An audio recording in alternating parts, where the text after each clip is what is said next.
stripe, baby.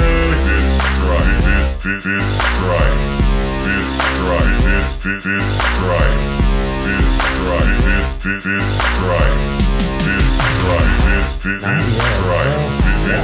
Yeah, there you go. All right, we're live. We are live. All right, everybody. Well, welcome once again to the Fifth Stripe Podcast. I'm your host, Oliver Long. In the studio tonight, we have Professor Alan Villacorta. We have Zach Marshall, as always, working the magic behind the scenes. And we have Professor Isai Cabrera joining us. But the special guest of the evening, as I'm sure you guys have read and heard, is the one and only Professor Draculino. Welcome aboard. Thank you very much for signing up for this. Thank you for having me, guys. Man, this is going to be a good night. It's going to be a good night. Let's get a quick shout out to our sponsors. JetSkiPants.com, 6-month guarantee, always free shipping. ManFeed Pro, hooking it up, making Berto look good. We're keeping those kangaroo flexes flexy. And Saloon Door, always keeping everybody hydrated and providing us some of the best craft beer Houston has to offer. Shout out to CANNIXX. CBD isolates, topical solutions, tinctures, make you feel real good, inside and out. I'm finding like more and more stuff that stuff is good for. Oh man, yeah. Like, my son has eczema. Yeah. And they're like, put some of that CBD oil on it. It's starting to clear up. Man, it's crazy. He's had it for 2 years. That's like a miracle. Man, this thing is like the next big thing. Yeah. You can do it for everything, from diarrhea to skin rash. Jesus Christ. Keep you safe on the mats, right? It does everything. It's like the duct tape thing. That's good, man. So you actually use some CANNIXX products, is that correct? I do every single day. I have the oil. Yeah, the tincture oil. Drops. Man. Every day to sleep, to relax me. And I have the stick, the stick when I have, man, that thing is really good. Yeah, it's kind of surprising, it's amazing. With like biofreezing out there, I'm sure you've been in jiu-jitsu for you've used enough topical stuff to I see like it works, better than anything, honestly, so far. Absolutely. Last shout out, Third Coast Grappling. As you can see, we have a new banner up here where we've done a little bit of decoration. We're slowly but surely going to get it looking pretty. Third Coast Grappling, as always, coming through to help us out on the back end. But by the way, we got the show December 7th. That is true. Coming to. We actually have a pretty big schedule coming up. Yeah, qualifiers. We'll get into a little bit of that at closing, but I think it'll be good. Yeah, we'll do a little rundown of what's going on later in the year for Third Coast Grappling, Houston Grappling in general. It's going to be good. If you've seen any of the previous events, which if you haven't, you're silly. It's been nothing but amazing. High level guys coming in and just really showcasing high level jiu-jitsu. It was amazing. Yeah, you actually you had some fighters in the last event, correct? And you had the. By the way, he had some good pictures, Professor. Oh man, great pictures. I heard you got 4 modeling contracts after that. I wish. Only for like a horror movies, maybe. But you're scary, but a loving scary. It comes from a place of love. That's how we like to say it. There you go. No, it's been good. So you, what have you been up to lately? You've been traveling. You're a traveling man. We know summer is here. Both your kids have graduated.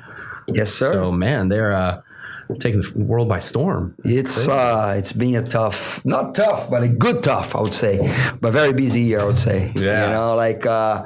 I've been going back and forth to all these graduations, and then they're moving to. Like apartments. Actually, Jade is moving to New York City. Oh, wow. As a lawyer. And it's a big move from Nashville. I'm actually going to Nashville this Sunday to help her with the move and everything. Igor is actually moving apartments, has a new job too. Staying in political field, yes. Excellent. And besides that, that's the whole, jiu-jitsu traveler professor thing that I have to do, all these seminars and all this matters with Gracie Barra in Texas and then in Brazil. So I'm all over the place, but it's good. I do what I love and see my kids now, getting successful. It's amazing. Man, yeah. Can't complain. As someone who's had the privilege of training under you for almost 10 years, 10 years now, also seeing Igor and, Jay grow up, it's been amazing, up. Man. Man, they've turned into great people. Good figures to follow after, though.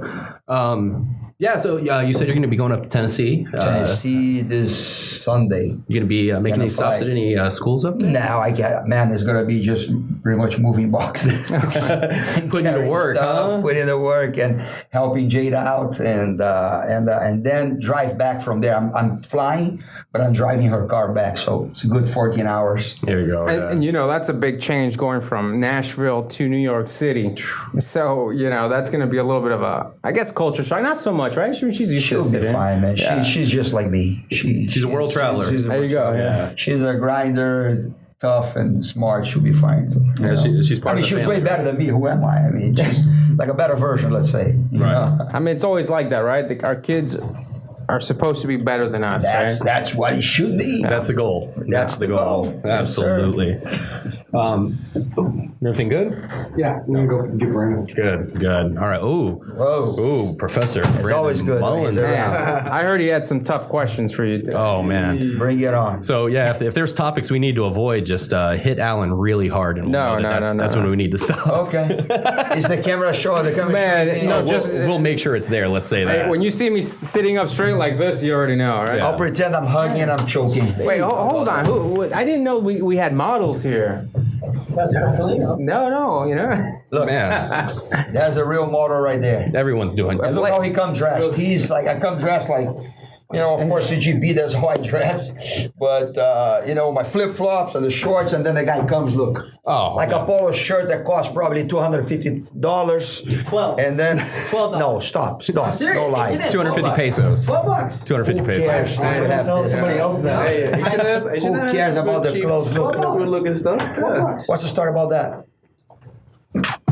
Tell us about this. What's going on with this watch And over they there? say I'm a mean guy. Oh, No, he's the best. I don't know who says you're a mean guy. He's the best. Some people do say. Some people spread that like About me too, Professor. fake news. Fake news. They fake say the news. same about me. There's all about this fake news nowadays, Are we live or what? We going? No, we're Yeah, live. we're We're You're live. live. You got late. Actually, we started early just so you could make a fashionable entrance. I mean, with that watch, that belt, that polo, we would be sad to miss that. Down. So let's get down and dirty. Oh, I got real questions. We can break it Real fast. guys, real questions. Like I said, if you need Bring it on. But no, there we go. I'm not Professor, trying to- you reserve I'm not trying. Professor, you reserve the right to say no comments. Oh yeah. If I need to say this, I will. I have no problem with that. All right, well, Let's get off these questions going. with the most the let's Graduation just come out. order. Okay? Let's come Graduation out. order. Let's Go like come out. Hey, this. I'm nervous right now. I Both don't of know. these guys have been ready for this. Let's come out with some heat. So, Professor, there's a picture in your office. It's yourself and many legends, including Master Hickson Gracie is in there as well. And there's a big kind of there's a controversy in the community. Some people don't believe the hype about Hickson Gracie, right? They say like, well, he didn't fight these people and blah blah blah. But you were there. Yeah. You were in the room. I was. And you were there at the beginning. So can you tell us about that picture and just kind of break it down for us? First of all, Hickson, for my generation, it was always the man. The best fighter in the world for jiu-jitsu, for no holds barred. Mixed martial arts was, this name didn't exist back then. It was Vale Tudo, we call. And Hickson was the man. Hickson was the man that proved on the rings and on the streets and on the mats that he was the man. And a lot of people actually, of course, I mean, it's understandable. They actually, man, is he that good? People from other teams, right? Mostly from the Carson Gracie side, because they're not close Yeah. to this part of the family. We come from the Carlos Gracie side, Master Carlos Gracie Jr., but we are a little closer to the other side of the family, to the Elios sons. Carson was already like a powerhouse, but kind of like having their own thing. So a lot of the guys from there were kind of like, man, is that Hickson is the real deal? Oh, you guys training him? You guys were like, already defeated before you trained him. Jedi mind trick kind of thing. Kind of thing, yeah. And man, let me tell you this. Of course, somebody like him needed to be good. we knew it was impossible that Rickson Gracie sucked. Yeah. You had to be stupid to think about that, you know? But then this day, I was actually studying to make a test to have a public job in a federal court. I was one of those guys like the clerks. I was studying a lot to have this job. And I remember I got a call. It was probably like a Tuesday night, Monday night or Tuesday night. And I got a call from Big Head. João Big Head is one of my good friends. And Sorry to interrupt, Professor. For the listeners out there who can't see this, Professor said that name like we all know who that is. But nobody knows. Can you explain who that is, Professor? Big Head is a doctor now. He's a director of a big hospital in Rio. And he's old school there in Gracie Barra. And he used to train with Rickson in the past. And then Rickson reached out to him. It's one of those things. I said, hey, how you doing? They met. They saw each other. There was no cell phones. There was no internet or nothing. I don't remember exactly how they got together. And then one thing led to the other. He goes like, man, you know what, man? No, like I would like to train since I'm here in Brazil. He was already living in California. So he already had his school in LA. Yes, at this point. he did. Yes, Okay. This was in 1993. And so he was already here in America. Before he left to America, he was training at the Gracie The main Gracie Humaitá space in Humaitá in Rio. Yeah. Okay. He actually had that beach fight with Hugo. 2 days. 2 weeks later or something like 2 weeks or 3 weeks. He left for good to LA, and then he was just passing some time in Brazil, and they say, yeah, man, I'd like to train with those guys, like, you know, like the best guys from Carlinhos. Carlinhos is, you know, Master Carlos Gracie Jr. And then he goes, oh, yeah, it'll be great. And he was legendary for like being in one room and call people one after the other, like a lot of people. And everyone was is like, training, or everyone is just watching? Everybody was training. Okay, so He everyone called everybody to train. He put the hand in every single one of us. But when he one after the other. When he was training, everyone else was just watching the match. Okay, Everybody's watching. Okay. So a lot of pressure. No, there was no training. It was like it's everybody intense. It was seated. Hickson versus everybody. Yes. Okay. That should be a shirt, I feel like. We're seated, and then he went one by one. I mean, he chose, hey, you now, you do. And Do you remember the order? kind of, yeah. The first one, that was a funny story. But anyway, we're there waiting. So Big Head said, like, man, Hicks will be coming and training with us tomorrow. I was like, Big Head. The Big Head was a prankster. I was like, okay, yeah. Sure. No, I'm serious. I swear to God. I swear to my mom's grave. It's like, are you sure? Yes. Be here tomorrow. Who's going? It's going to be me, Henzo, Gordo, Nino, Roleta, Soca, Márcio Feitosa, Rony Rústico, everybody. It was like, okay, everybody you just named is either a world champion or a Pan American champion or both. But they're a jiu-jitsu legend. Yeah, they're in a all sense, those right? people. And so they're respected, right? You can look all those people up. Big Headers are world champion of Brown. Yeah, everybody pretty much like up Either there. or both. Yes. And then we're there. We got there. Be here. The train is going to be at 10. So I got there a little before. We were all excited. And then 10 o'clock, nothing. There was no cell phone. 10:15, nothing. 10:30, nothing. And then we start to like Big Head.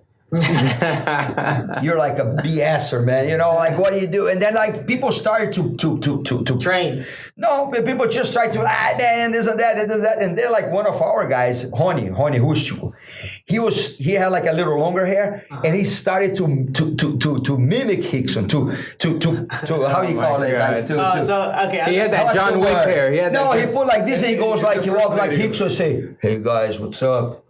I'm Sonky here, because Sonky he's like Rickson upside down in Brazil. And this and that, and imitating him, and people cracking a joke. All of a sudden, he's like walking like him, cracking a joke. Hulk comes, boom. He's number one, right? Everybody goes like, oh. Yeah, that's what I was thinking. Yeah. He's the first guy. Was he number one on the pig? Yeah, everybody was like, no, he wasn't, but everybody. And then everybody super silent. He goes like, hey guys, what's up? How you doing?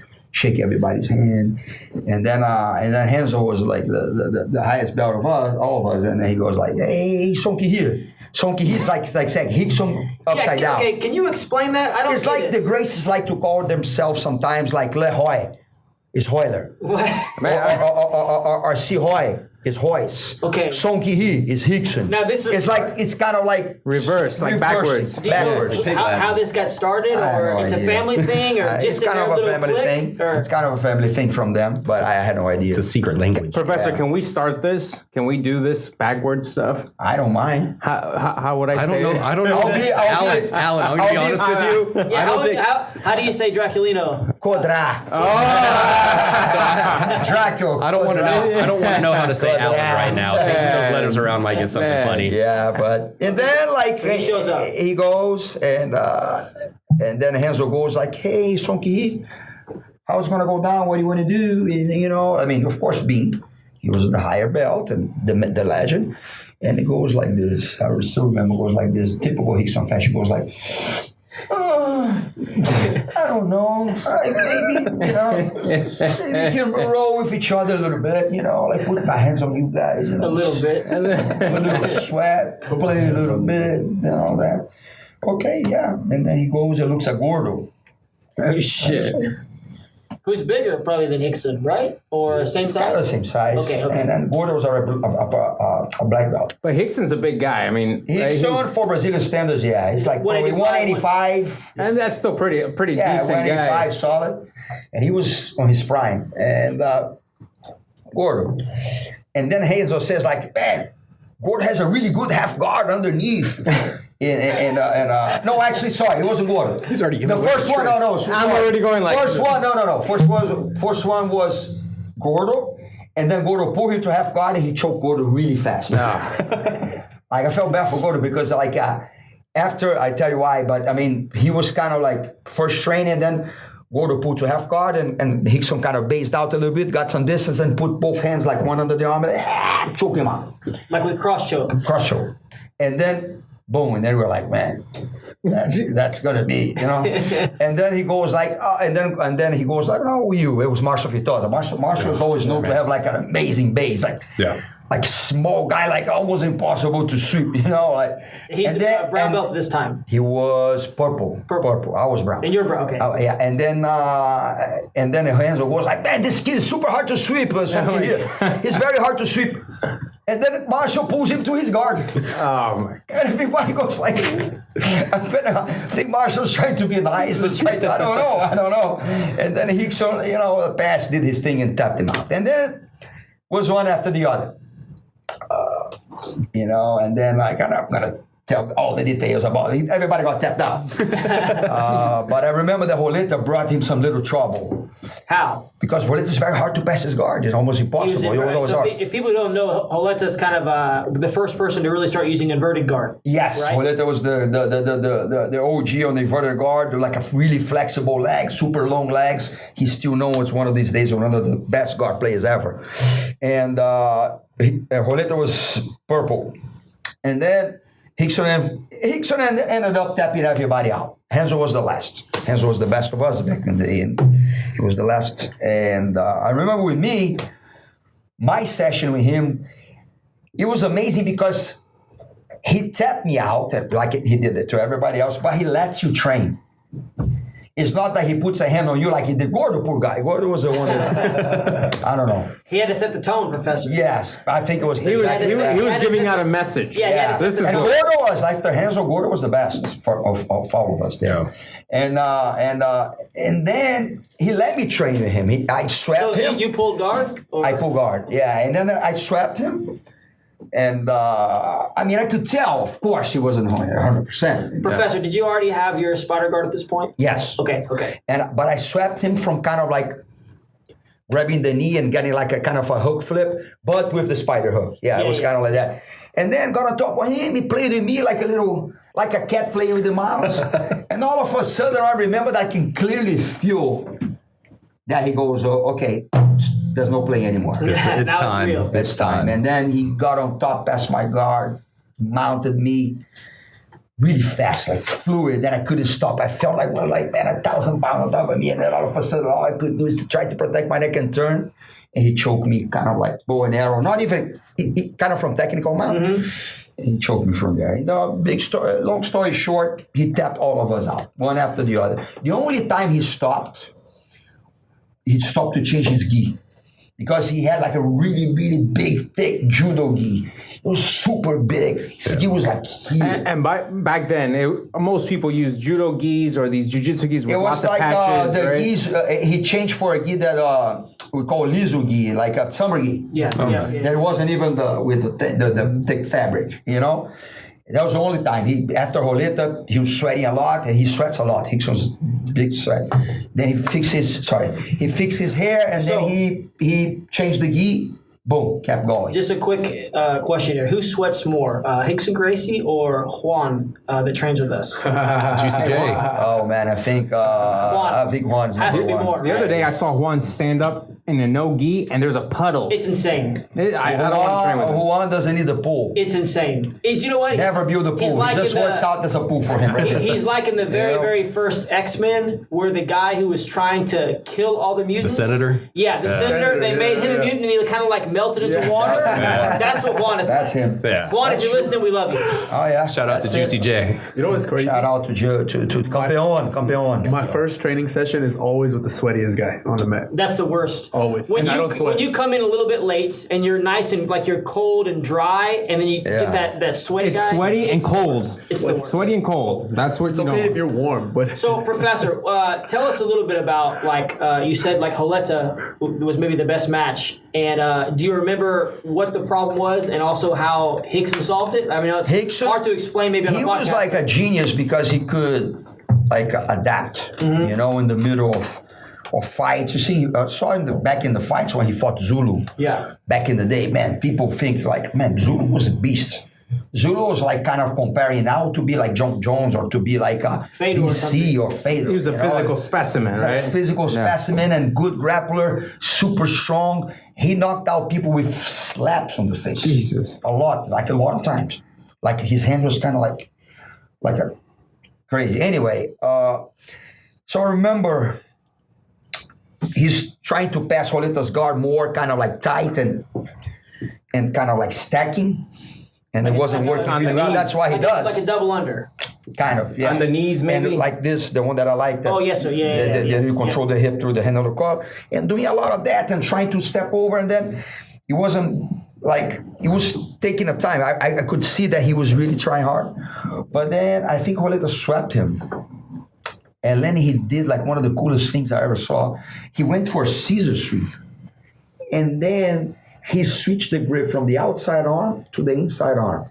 And then he went under and he did that sweep, which is kind of like Oh, like a sacrifice throw. a sacrifice throw with the knee, like this. Roleta was like in the air and he landed mounted on him. Wow. This is normally go to cycle throw. Yeah. He landed mounted. When he mounted, Roleta, he couldn't even move, man. Then all of a sudden, Hickson style. Classic. Done. And Professor, this is the time when jiu-jitsu, there's moves that you may pull out like or do that no one has seen before, right? I mean, Yeah. I Yeah, mean, a lot of like new technology coming out. yeah. Yeah, of course. But he was never like, he tapped us out in basic stuff. Yeah. But unstoppable. You know, like Roger. Roger tapped out everybody. You know, Mount cross choke. or back or armbar in the guard or nothing fancy. Very basic. But yeah. people can stop. I mean, it. some guys have this grip. They put that hand in. It feels like a dry potato that you haven't even boiled, and you know that's not going anywhere. Yeah. And you have to deal with it. So now I've heard about some sessions, and this is just like hearsay and rumor and stuff, but I heard there was a similar kind of thing with Hickson. He went over and he trained with Carlson guys. He trained with Polifilio, and he trained with, I think, somebody else. I heard about this. I with heard about a Paulo. session Yes. with, I heard about a session with Saulo Ribeiro too. Yes. They were kind of the same team. So Can you with tell us Saula, about any of that? Do you remember? I wasn't there. I heard about it. Okay, it I happened. know. I just know one thing. Everybody who trained him said the same thing I said. That's what I heard. So how can it be like a myth or like a The results like a are the lie? same. Yeah, everybody goes and trains the guy. Goes like, man, the guy's amazing. You know. Now I know That's Hickson the has some injuries, right? I know he's been having back problems, and I think in jiu-jitsu it's pretty common back problems, yeah. knee problems. He still trains today, right? I mean, I'm sure it's not as intense as before, but I'm not sure. He still teaches. yeah. He still teaches. I love the guy. I mean, the guy's like an idol for me, and he treats me really well. Always, I've always we get along really well. We see each other, we talk and all that. But I'm not sure exactly what's going on with him. He's a really reserved guy, and he doesn't go much like Social media. anything. So he was always kind of more like a reserve. He's like real samurai kind of thing. He's kind of more to himself. Well, he has and his own things, So he seemed like he burned the candle at both ends. yeah, You know what I mean? So yeah, I mean, yeah. he seemed like he lived his life. I mean, he's still living it, but I mean, he lived as hard as he could. Yeah. He seemed like he never. In Japan, he's an idol too now, Yeah. man. And Japan's a land of samurais. And they consider him more samurai than other Japanese. You look at the demonstration he did with Hoyler, the self-defense in Japan. Yeah, right. Badass, right? I mean, I wish we could see more of that, right? Yeah. I mean, he's definitely one of a kind. Okay, so we talked about the old school legend Rickson Gracie, right? Now I want to bring up another story. This is very embarrassing for me, but you know what? do tell, I'm here for the listeners. there's many of those. I'm here for the listeners, and it might embarrass Professor a little bit, but we're here to ask some tough questions. Yes, so we're going to do it. Now, but what I don't remember when you first told me this. I think I was working at the school at the time. I'm not 100% sure, but the person in question is Marcelo Garcia, and I know you know where this is going. He's a legend kind of right now, and I heard he's coming back. I'm not sure, but I heard he wants to come back to competition. Yeah, I heard that too. Anyways, he kind of came out very, very strong and was very dominant for a long time, kind of in the new school. And we were having a conversation or something, and I mentioned his arm drag, and you made a comment that. It's a true story. Now, okay, I'm gonna let you take over from here, okay? And I'm ashamed to say, I didn't believe you. It's hard for me to. I didn't just straight up not believe you. That's not what I'm saying. You did tell me that one time. But, You didn't. but I was just a little bit. I don't know what I thought. But take over, Professor. Take over. Well, there was this super fight event in Brazil. I think it was the year 2001. This is in Belo. Belo. He's from the same state as you. He's from the same state as Minas Gerais. And he was a brown belt already, and already like cleaning the house.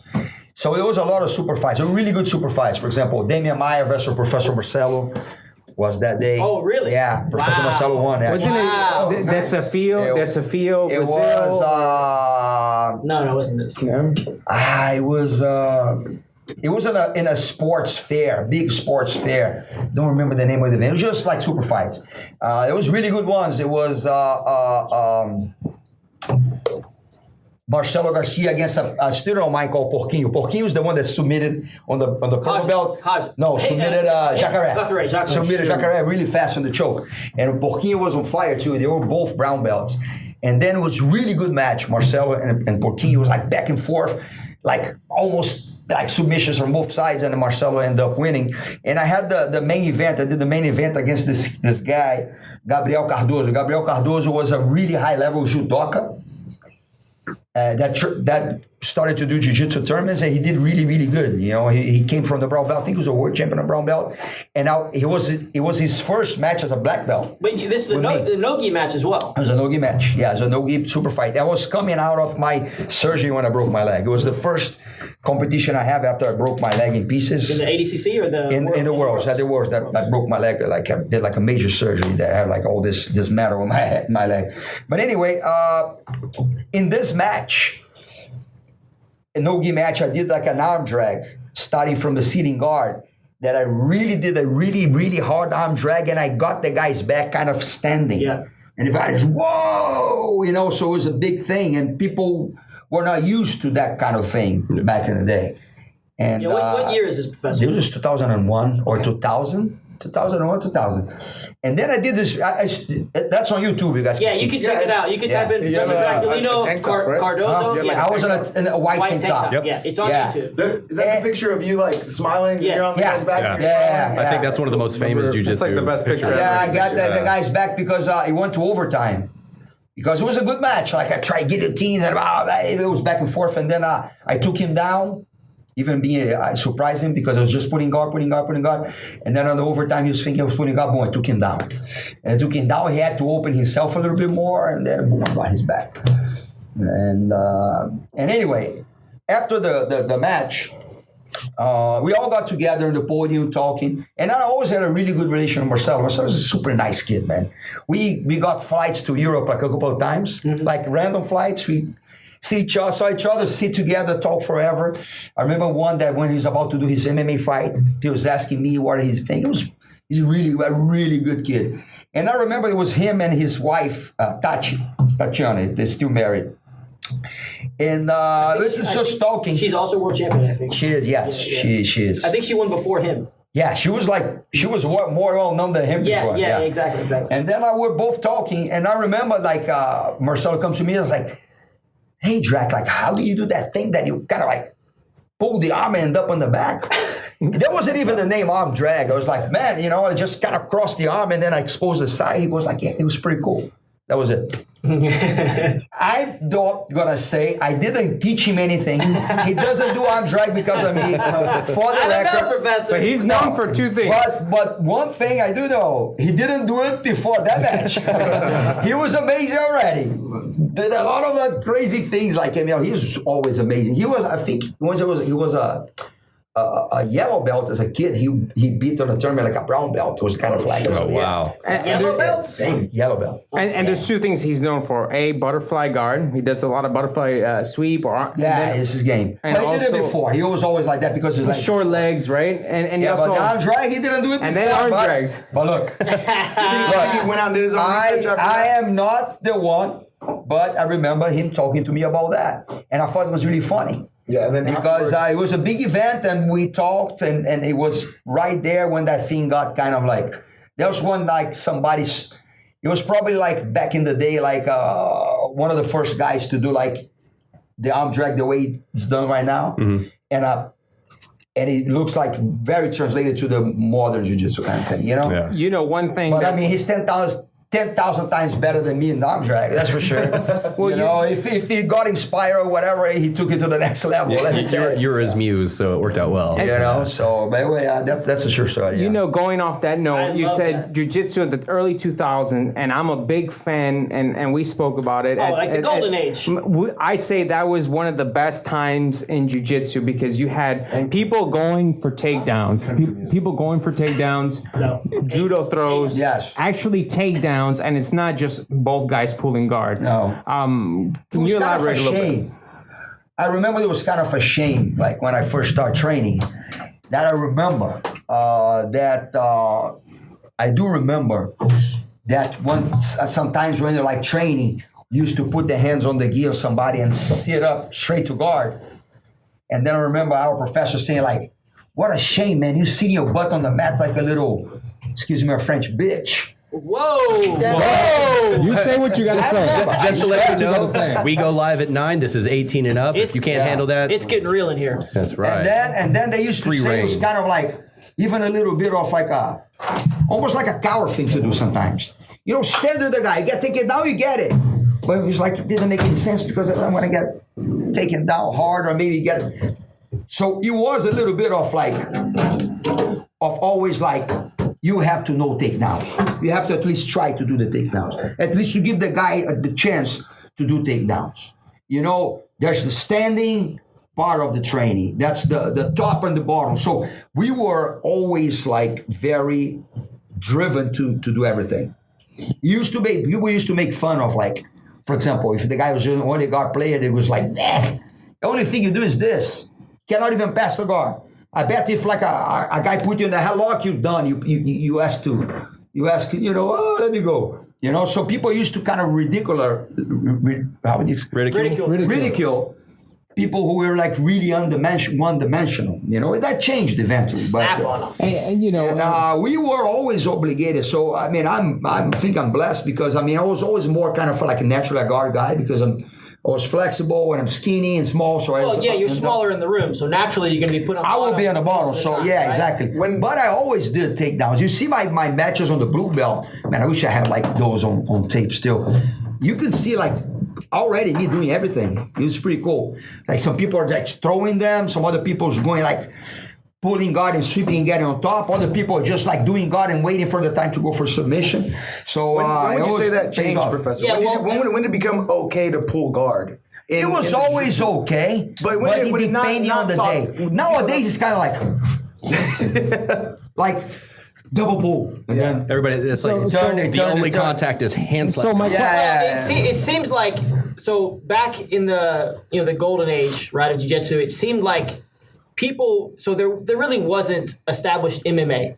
No. You had Valley Tudo, but it wasn't. I mean, it wasn't that. No. It's not like they had regular shows all it the wasn't time. regulated. So No. it seemed like if you wanted to fight, you would do kickboxing, luta libre, or you would do Brazilian jiu-jitsu. Yeah. Right. And so jiu-jitsu, the way that you thought about it was it's a fight without punches. Yeah. Right. So, That's where the matches were. Yeah. So that mentality. That's why there was. I think it was a little more exciting. Yeah. Because it was a fight without striking. That's right. So what do you think changed? Did the athletes change? Did the coaches change? Look, did the sport progress? What do you think The changed? sport progressed. sport. The sport progressed, and I have absolutely nothing against guard pullers, double guard pullers. It is not their fault at all. It is the That was fault. beautifully tactful. It is the rules' fault. By the way, I am changing my ways. Well, I am you know what? starting I'll to tell go you for what. takedowns. If you know? get into a match with a guard puller, after the match, you shake his hand, wash your hands. No, it's not like that. Guys, I pulled like thousands of people to my guarding matches. So it's a resource that you can use. You know, Depends on the situation. But It's a my tool. point is, like, how can you judge or like you say in Brazil, throw rocks on a competitor that are playing within what he can in the rules and winning? Yeah. I mean, Well, that's the thing. If these tournaments he's are paying winning, money- you're not. Yeah. So you're gonna talk crap about the guy who's winning. Yeah. Doesn't make any sense. You know, it's not his fault. He's doing what he can do or he needs to do to win. Yeah. It's just like the sport changed with the time, because also I think that before the Vale Tudo in Jiu-Jitsu and the self-defense and Jiu-Jitsu being the number one martial arts for real fight, it was a little closer. We are a little closer to that. Yeah. Nowadays, you see that it's already getting further and further, and it's okay because it's specializing on the sport. Yeah, That's fine. It's becoming like boxing or wrestling. Yes. It's becoming very specialized. Exactly. Whereas There is before it nothing was wrong. more general. Before it was more general. Before we come, like the Gracies taught the Jiu-Jitsu, totally based on self-defense, totally based on being efficient on a real fight, on a street fight, like one-on-one street fight. And this was always really strong in our culture. And we trained like all belts, self-defense, some striking, takedowns, everything, because it was like you said, it was a fight without strikes. When I was a blue belt, early blue belt, you could do everything. Yeah.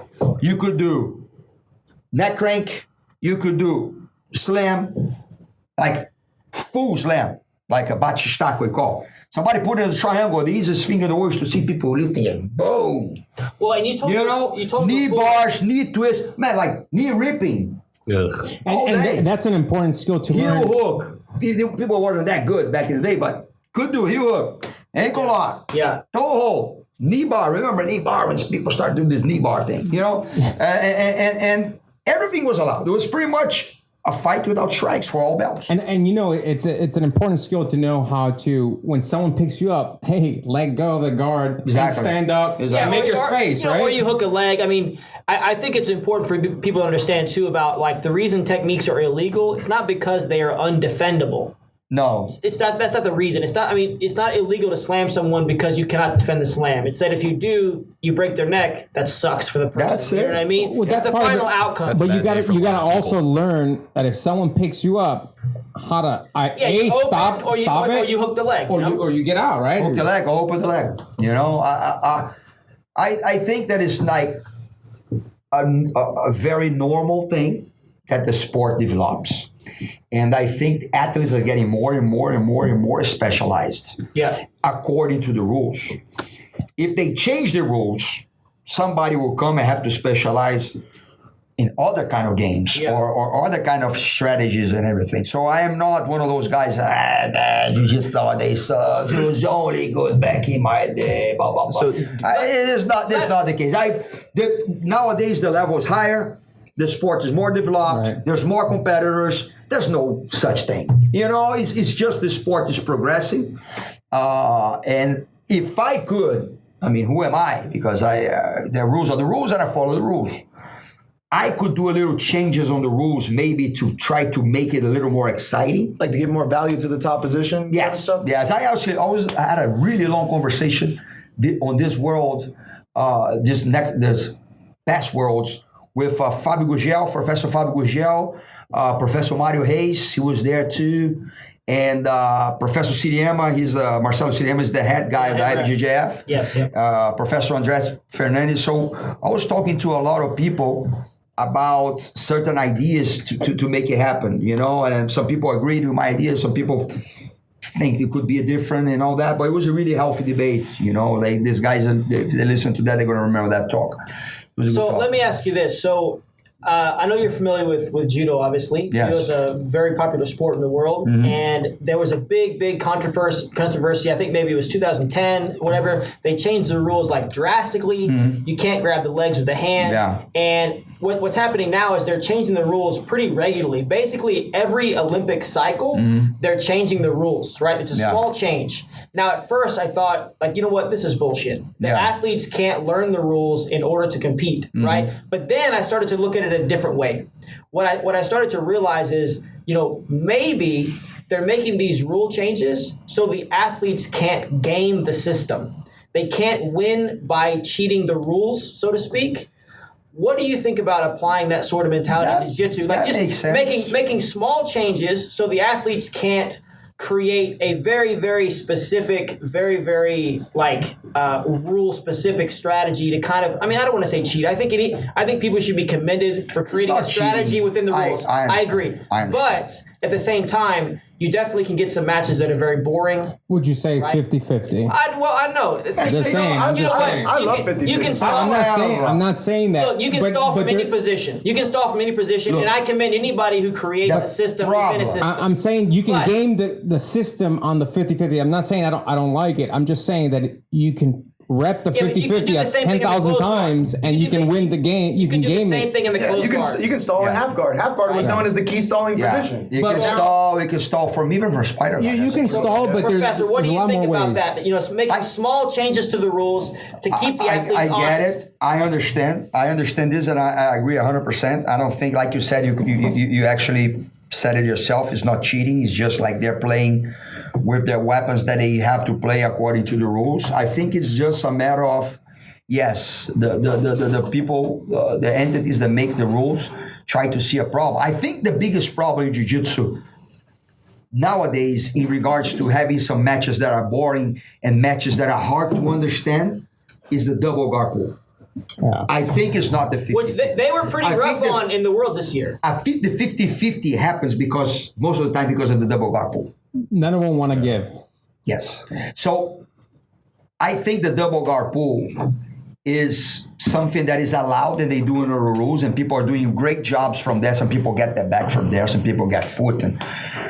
But the thing is that when you see two guys that are specialists in guard and specialists on double guard pull, is the most boring thing in the world. And then specialists in I'd the rather see 50-50. like two guys of 500 pounds each pushing each other like a sumo wrestling. I'd rather see that 1,000 times than see like this kind of like two We can get the two scissoring. spiders having sex like this. You know? Yeah. So it's They're looking for a mate. I love that analogy. but look, because it's because like you get a guy, for example, let's say like somebody from Nike, the biggest sport brand, you know, or Reebok or whatever, Adidas. Hibaki. Yeah, Reebok. Brazilian way, Reebok. These guys go to the World Championships to watch, to see. They see like this amazing venue with a lot of people, live TV, and this and that. And then he goes finals, black belt finals, boom. Double guard pull. Trum, trum, trum, trum, trum. Now, what did you say? It was like spiders having sex? Spiders Now, is it like one coming from the top? No. Man, like people, No, it's butt scoots, man. regular people So I have a question don't for you. understand that. We appreciate, Yeah. we understand the technical nuances and all that. But regular people won't understand what it is. Yeah. This is the Gracie Jiu-Jitsu that people say is very effective in a street fight. Nah, it's Yeah. not. You Professor, two guys with their butts on the ground, like turning. So that is what I think. Something that is not the fault of the guys that are doing that. It's No, the fault no. of the rules that allow that thing to happen. The athlete's job is to win. Exactly. He's there to win. That's there to win. Would you say 100%. a good response or maybe a change in jiu-jitsu would be, hey, it goes to the ground on first takedown? I have a good solution for that. I gave to the guys. Some people agreed, some people Let's hear didn't it, agree. Professor. I think that if there's a double guard pull, they have to count 3 or 5 seconds. The referee goes 1, 2, 3. Let's say 5 seconds. Whoever gets on top gets 2 points. Yeah, not I think that's a good. That's a good. Yeah. Because this is one advantage of coming on top. Man, one advantage is nothing. Yeah. I seen people actually celebrating when the other guy comes on top. That gets an advantage, porra. The guys celebrate because I'm here. It's very boring. You Very know, boring. you know what I mean? So What, Professor, speaking of celebrating, what do you think about people who celebrate when their opponent injury defaults? I never understood this. I never understood this. Or win would by feel- leg reap. Or they win by DQ. I mean, I never understood I would that. feel bad for the guy that got hurt, my opponent.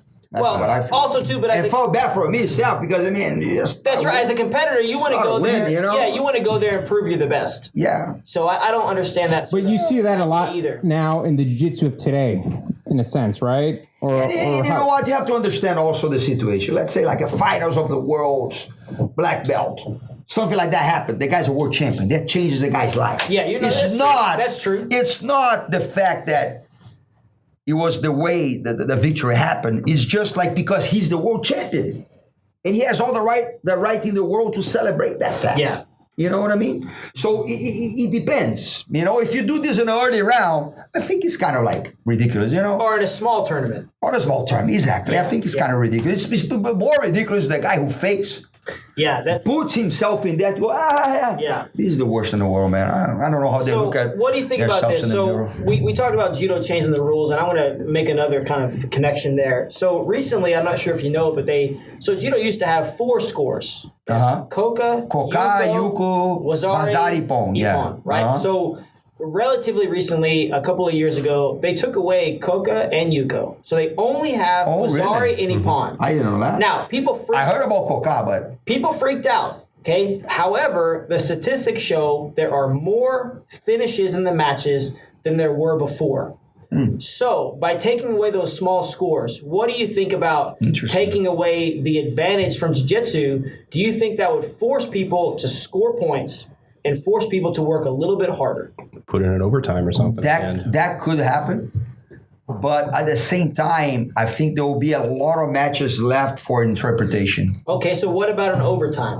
What are your thoughts on I like dislike? overtime. Like First point wins. I like First overtime. point wins. What Start kind of stuff? standing. Yeah, like a golden score, first points? I like golden score first points. Otherwise, the tournaments will be for. Well, it's gonna force action at that point. I like it. I like golden score a lot, actually. But I always liked overtime. man, like imagine this, like in Like a 3 or 4 day tournament. in a national but tournament so- that had like 8,000 people. Okay, so but do you think Stuff, you know. do you think it would change an athlete? Maybe in the finals. maybe in the finals or the semifinals. If you had if you had a situation where you had a 10-minute match at black belt, Mm-hmm. and then you knew there was an unlimited time overtime, how many people do you think would want to finish in that 10 minutes to avoid That's true. that long overtime? I competed in a tournament called the Gracie Worlds when I was a brown belt, and there was a 30-minute time limit, right? It was it was a submission or the first person to 12 points. And the average match length was 7 minutes. Yeah. Because people didn't want to stretch it out that long. It's kind of like that, right, Professor? They get you in a helicopter, they throw you in the middle of the sea.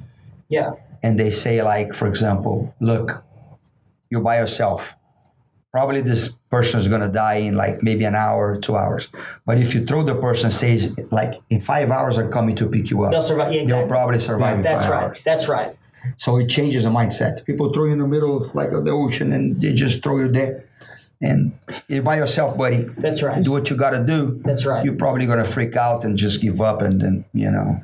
So, do you think... that is this factor. Do you think advantages make the game more exciting or less exciting? I think you should only know if you take that away and see what happens, the result. It's very hard to say because I think the advantages can be also like a big, like I would say for scoring factors, that could be a good thing. There could be like a differentiation on the scoring on a You think there would be a lot of backlash if all of a sudden IBJJF took away advantages? You think a lot of people would I think a lot of people would love it and other people wouldn't. I think like 50-50? I think so. That's interesting. It's kind of It would be like a double guard pool. I think. Depends on the athlete. Right? Stop. Yeah. double guard pool is the biggest. So I think that the biggest problem in jiu-jitsu now for a big picture thing about sponsors, about TV, about all that is the double guard. or maybe I'm a guard guy. I mean, I'm going against myself. I think from now on, this should be the international signal for double guard pool. Well, Professor, which it is. I know you're a student That's of the actual game. international spine I know language you're for a spider student sex. of the game, and I mean, That's what they do in Australia. you'll remember that when Kodokan Judo broke away from Japanese Jiu-Jitsu, they had basically a match to see, right? Yeah. And the Kodokan Judo guys all pulled guard and beat, or I think that was it. The other guys, right? Yeah, and so The guys from I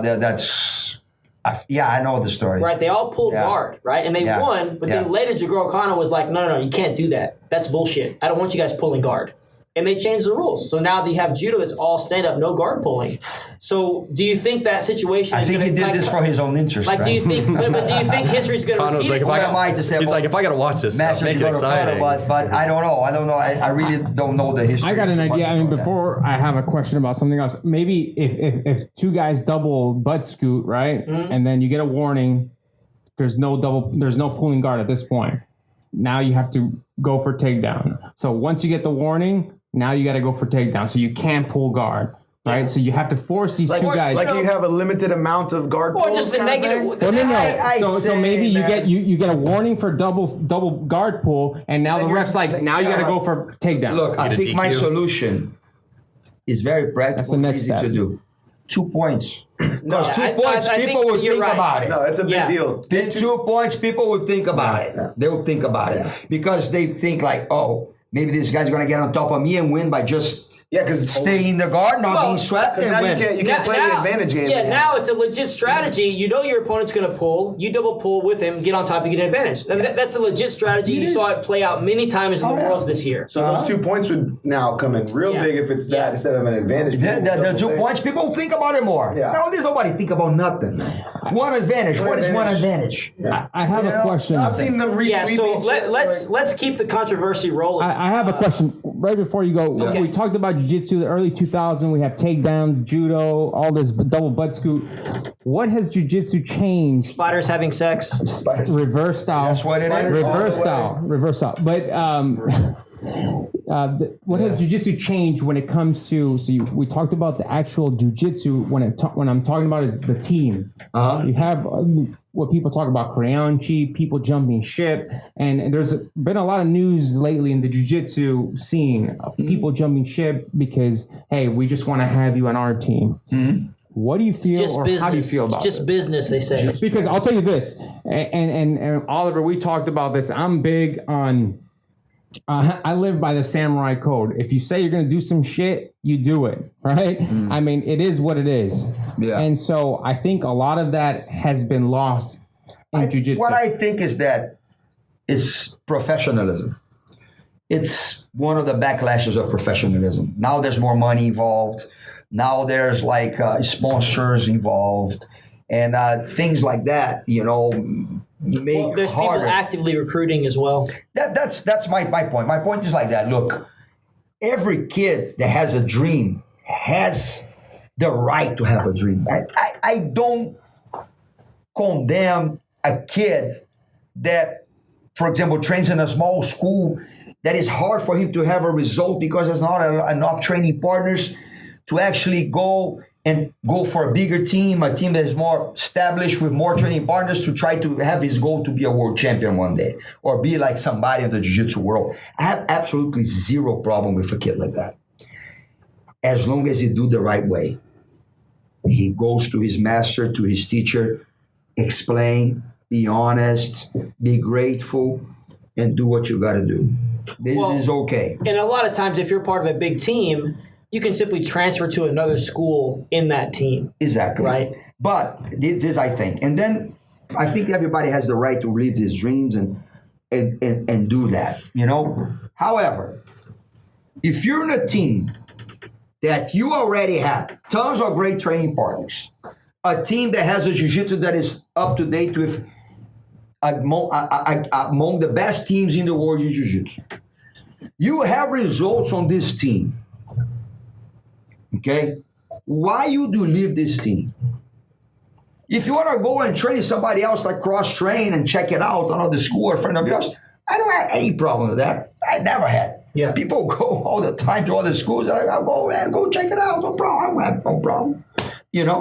But it's kind of like, why would you change something that is working and something that have all this structure there? I don't get it, for example, guys that are world champions. They're world champions in a bunch of titles, a bunch of world champions. In a big team with a great master that taught them everything they know.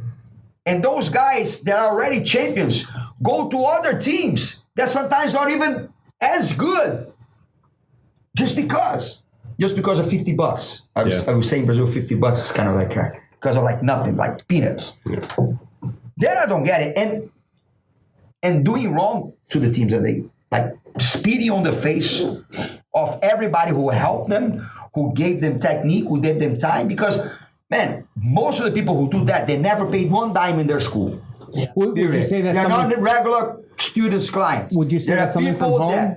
There are people that were there and got all the attention, got all the technique, got all the care. These people are the ones that do that kind of thing. That's what makes me really sad. And this is something that I actually don't understand, but I don't judge. Whatever, people do that. I do judge. It's like this new word in English that I just learned. This thing called poaching. Poaching. Poaching. Sure. Man, A lot of that lately. if somebody deliberately goes to a kid, to a person from another team, to solicit them directly to go, especially if this kid has already results on the team that he comes from, I think this is not good. I think this is anti-ethical. If the kid lives and comes, that's a different story. That's happened. That's fine. But if you go and recruit, man, you're destroying a beautiful history of people that had like this relationship. And again, man, why they don't do this with a kid with no results? They only go to the ones that good results. Man, like the World Championships is funny nowadays. The podium area, there's a lot of those guys floating around. Really? Yes. Really? And then they come like some kids come out like with their mouths and go like, hey man, you did really good. What's your name? Yes. Yes. That's pretty sad. There's one girl. This girl, I forgot her name. She's from Infight team. Infight is a team from Brazil. They have a lot of really tough kids. And Mestre Pitoco, Professor Rogério, they're all like friends of mine from childhood in the surfing scene. Nice people, amazing people. The team is big, but not that big. But there's a lot of champions from this team. And that's this girl she's wrecking house now. A brown belt. She won the Abu Dhabi World Pro in the brown and black. She wins worlds weight and absolute as a brown belt. She's amazing. I forgot her name. And last year, She won the worlds on the purple weight and absolute. When after she got her medal, she got approached by, I'm not going to say the names. She got approached by this professors, and she was with her professor. Hey, you did amazing. What's your name? Oh, did great. Hey, look, by the way, who's this guy? Oh, he's my professor. Oh, okay, how you doing? My name is this. Who's this guy? Yeah, like this. Guy. And they're like, oh, hey, by the way, look, we want to offer you something really, really cool. You can come train at our school, which is like one of the best schools in the world. You're going to learn great technique. We can organize sponsors for you. You're going to pay registration fees for tournaments on you and everything. And you know what? You're going to get better because you're going to be training with the best. She's a world champion, idiot. She just won training with this guy. With us, you'll be galactic On that champion. team. Yeah. So how can you say? You don't know. Maybe you're going to make her worse. Would you You know, say that is the one thing that is disrespectful. I think I'm the sad glad thing, this too- guy didn't do anything to me. Especially right in front of the other professor. would you- I would have fucking punched him in the face. This guy is a very nice guy. Because about I you, said Alex. if He's talking that for real, thing guys. happens to Talking to me, that'll get ugly. Would you say it's And more I am a prevalent? nice guy, but I mean, we crossed the line, it's over. Professor, That's crossing the line. Professor, I like to think of you like Patrick Swayze in Roadhouse, Dalton. Like you're very nice until it's time to not be nice. Kick ass. I kind of like, I go 8 to 80. You're very nice until it's time to not be nice. Exactly, but that's man, like, come on, man. Yeah. On that time, So with the guy in front of the man, people are losing the notion, man. They're like, Would you say it's more prevalent now in the way jiu-jitsu has been going as far as results, and there's more money, of course. the professionalism. and And the look, way- like, just for the record, that situation, I wasn't there at the moment, but I was right after that guy, that professor came and talked to us. Jeez. The guy was kind of like, he didn't know what to do, poor guy. He was kind of like, it just happened just like that. I was like, what did you say? I didn't know. It was like, man, I was so... So, Professor, That's disrespectful. you're both what are a very high level athlete as well as a high level coach, which is very rare. So, explain to the listeners, what's the value of building a relationship with a coach who not only understands your technique but also your mental state. Every athlete is different. Some athletes need to be hyped up. Some need to be calmed down. So, for the person who, what's the value of keeping the same coach for a very long time or your whole career? Look at my life as a competitor. I always have the same coaches, the same professor. I'm not saying that you have to be all the life with one coach.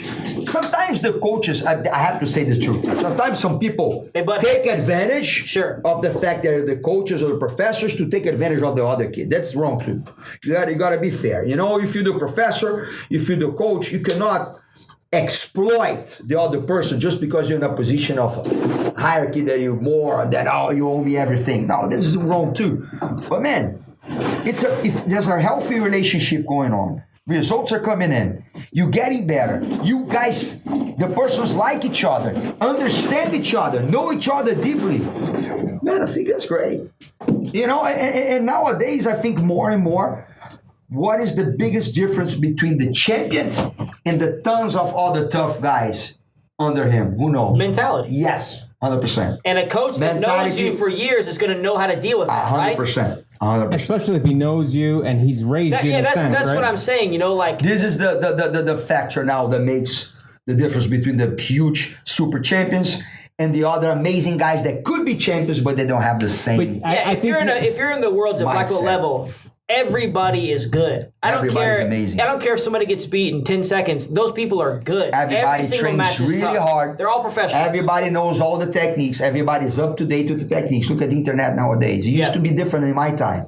But man, nowadays everybody's tough, bro. Yeah. Everybody's super tough. And not only that, it's a relationship. Everybody's super athlete. It's a relationship. It's the coach or the professor and the student, and they both got to give. Yeah. Right? Man, And the magic of the whole thing, of course we have to teach good jiu-jitsu, but the magic of the coaching thing and this relationship is that knowing the person, you know the right word to say in the right moment. That makes a huge difference. Yeah. It's kind of hard to learn someone else's voice in the heat of the moment too. You have a very distinct voice for a lot of people say works that. out well.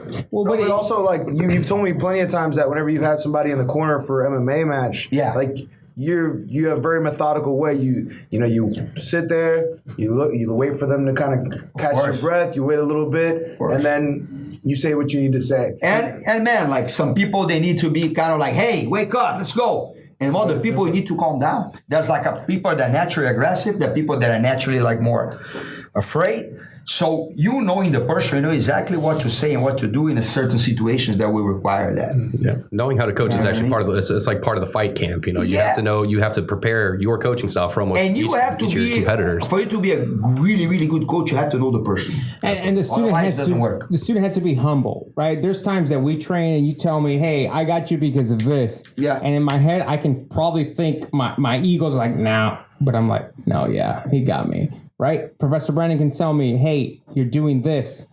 No one likes to be telling, hey, you don't know how to do something, but you need to accept and say, hey, this is the way it has to be. Well, you have to realize that the coach is there for you your have to best believe. interest. You have to believe. The professor is there to try to help you, and he's going to tell you the things that you need to hear, not what you want to hear. Correct. I want every single student of mine to be better than me. Right. Yes. I really want. And that's what we talked about. Because if I don't want that, I'm not a real professor. And that's what we talked about your kids. You want your kids to be better than you. Yes. It's like a second family. Well, That's why the art evolves. That's why the art grows, because the generations that come are better than the generation before. That's how it should be. You know what I mean? If you hide knowledge, or if you don't want your students to be as good as you're like you should choose another profession. You're in it for not being reasons. a professor, not being a teacher. What kind of teacher are you? You want people to be worse than you? Get the heck out of here, you know? And the good thing about once you get feedback, whether good, bad, and you learn to take it, it's something that you look for. For example, there's times that I'm unsure about this position. Yeah. And I accept. First, how do I do this? Or hey, how do I? You learn to you humble yourself. Yeah. And there's a lot of people who can't accept that, and those are the I guys. use technique all the time for him, to Lucas, to everybody. But there's a lot, but nobody knows everything jiu-jitsu. Correct. You can never stop Impossible. learning. Exactly. It's impossible. Impossible. A person who hides knowledge and thinks he knows everything jiu-jitsu is an idiot. Because it doesn't happen. The problem is there's people out there like Or an that, asshole, right? Yeah. That could be it too. Like jiu-jitsu is like life, man. There's all kinds of people. Great people, bad people, idiots, smart people. There's nothing we can do. It takes all types, right? Without the bad ones, you can't appreciate the good ones. Speaking of all different kinds of people, there's something else I wanted to ask you here. So, training in a jiu-jitsu academy, it's a bit of a crazy dynamic. There's a lot of people, there's a lot of ego in there, and oftentimes people don't get along.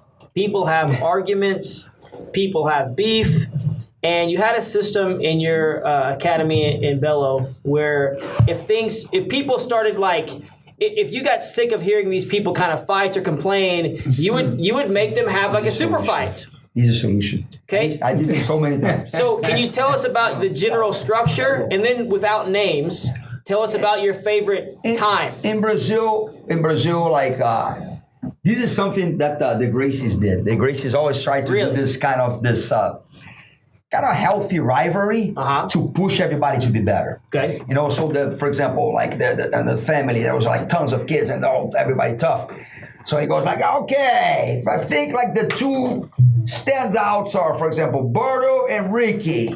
So that's today we're gonna find out who's number one. Civil War. But this was good because you kept the kids in shape and made them better. Yeah. So it's kind of the same thing I used to do in Bello. Now I kind of mellowed out a little bit, and I for sometimes like the cultural differences, I still do a lot of things in Brazil that I don't do here. Yeah. Because it's more accepted cultural there. Here, no. Can you give us a for instance? We're still getting used to your jiu-jitsu I professor. can tell you a quick story about things that he's done in Brazil that he doesn't do here. Did we clear this first? One of the most hilarious things I've ever seen in a training setting. So I'm in Brazil, and I'm staying with Professor, or not with Professor, but I'm there in Bello for a week. And you had just taught class, and you had to go somewhere. So you taught the lesson, and then you were like putting your shoes on, and you were going to leave. And I think I had got there late, and I was kind of putting my gi on or whatever, and I was sitting down too. And everyone was already training already. And somebody made a noise. Somebody made kind of like a girl sounding noise. Somebody went like that, right? I mean, they got caught in a weird position. They made a weird noise. And we were in a conversation, and you stop the conversation, and you go, what is that? Who made this noise? Right? So like, really calling this person out, which I thought was hilarious. And everyone in the room, as well as the person who made the noise, thought it was hilarious too.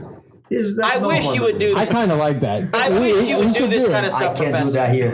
Why? It's funny. I would take it. Because they're going to be like, oh my God, he humiliated me in front of everybody. Professor, the good thing is, because I was, we have Brandon here to fill that role for you, so it'll be all right. No, but Brandon listen, say it. this is different here. Yeah.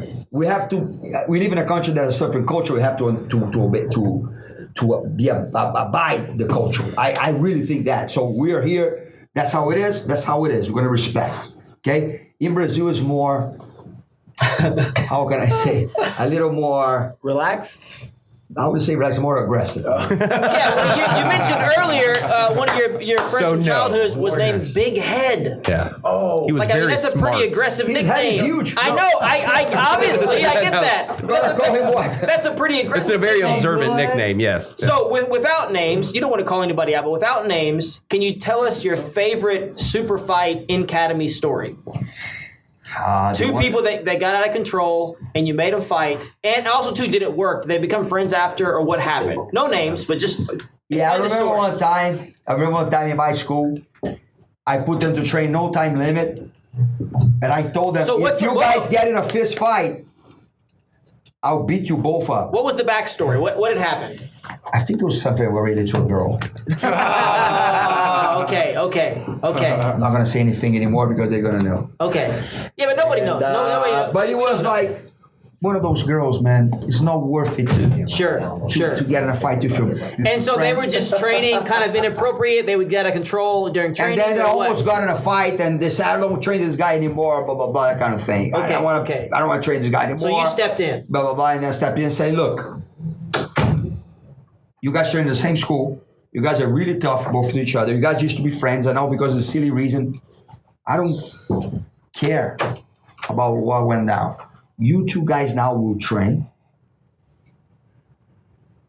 Time limit, no time limit until one taps. There's gi, no gi. Gi. Okay. And if you guys get in a fight, you have a problem with me. Go. Now this is during class or after class? During class. So Everybody stop. Okay. So it's a legit super fight. Everyone is I watching. did this a bunch of times. You did that here. You did that here. Not like that, but we had like a in.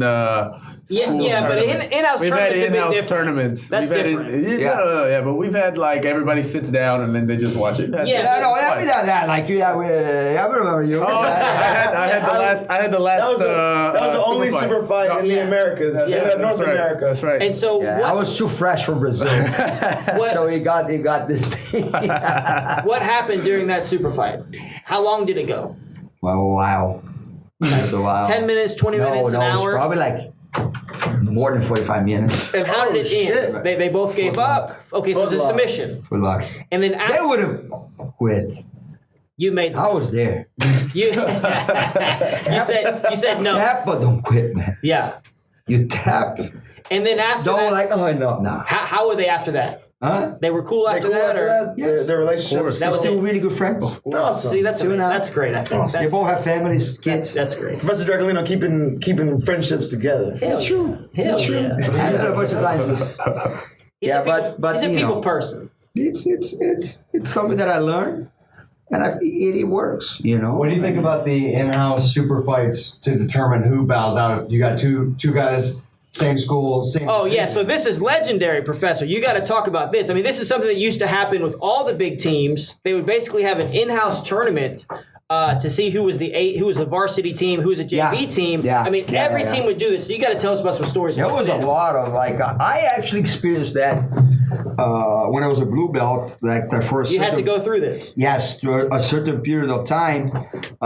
Gracie Muay Thai, as you guys know now, from the Grandmaster Helio, from the Grandmaster Helio side, and us from Barra Gracie, from Gracie Barra, we were competing together in the same team as Gracie Jiu-Jitsu.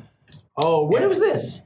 This was probably 1988, 1989. Wow. Okay. And I did probably 2 or 3 times, couple of times, this pre-tournament to see who would represent the Gracie Academy. And that it was always us against Carson. It was always like, most of the time was us against Carson in the finals. But then like the Jacaré, Master Jacaré Romero, like, which everybody knows as Alliance right now, they had really good guys too. The main teams, when I was a blue belt, like the main tougher teams was, Carson, us, Gracie Humaitá, Romero Jacaré, the Jacaré Jiu-Jitsu used to be Master called. team, right? Bering Jiu-Jitsu. Silvio Bering and Marcelo Bering. And Osvaldo Alves team. Osvaldo Alves really good. Novinha was not around. No. Okay. The guys from the suburbs in Rio were Munir. They have some tough guys too. But not on the level this top 6. There was like a lot of tough guys on this. But in quantity, there was always Carson and us, like in quantity of tough guys and going to tournaments. And then the Jacaré, like, also started to get up there, This is like late 80s, early 90s, But a couple of times, I did that. And in Gracie Barra on the... And they would use the same competition rules? Yeah, exactly the same thing. Okay. It was a tournament, pretty much a tournament, And then like Gracie Barra had this format for a couple of years too. On like maybe 1996 all the way to 1999, 98. Used to be a big qualifier in Rio that people from all the Gracie Barras would come. But then eventually Gracie Barra grew so much, there's so many tough people all over the place that it just got impractical. So it's pretty much people choosing, like the professors talking, choosing.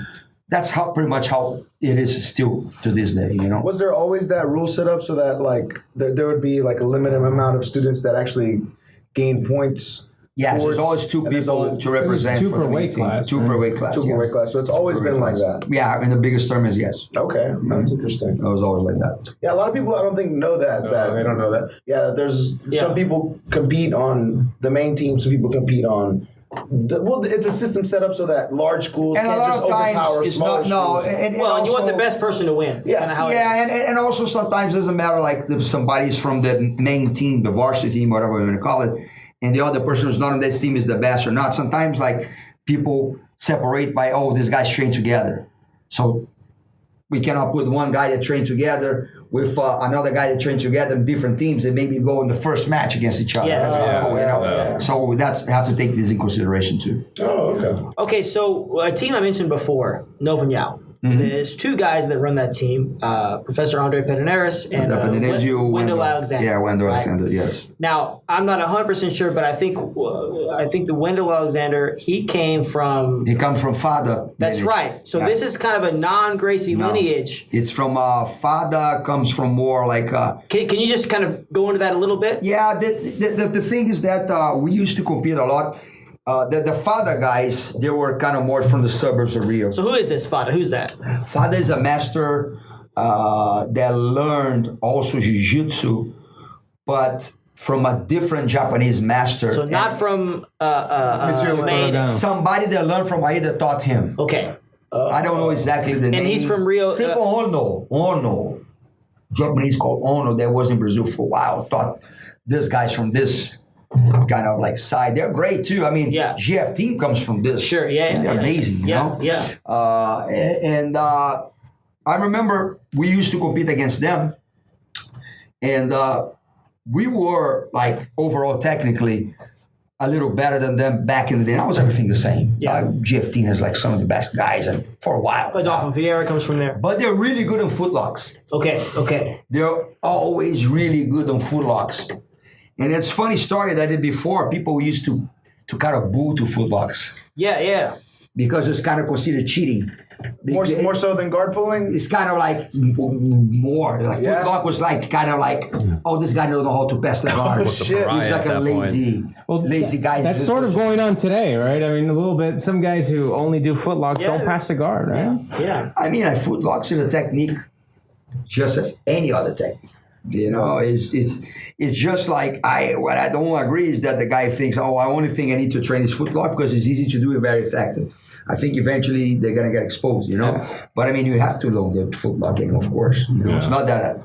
But then it changed. Like it used to be, people used to get booed. Like people would go for footlocks to mid-90s, they would get booed for sure.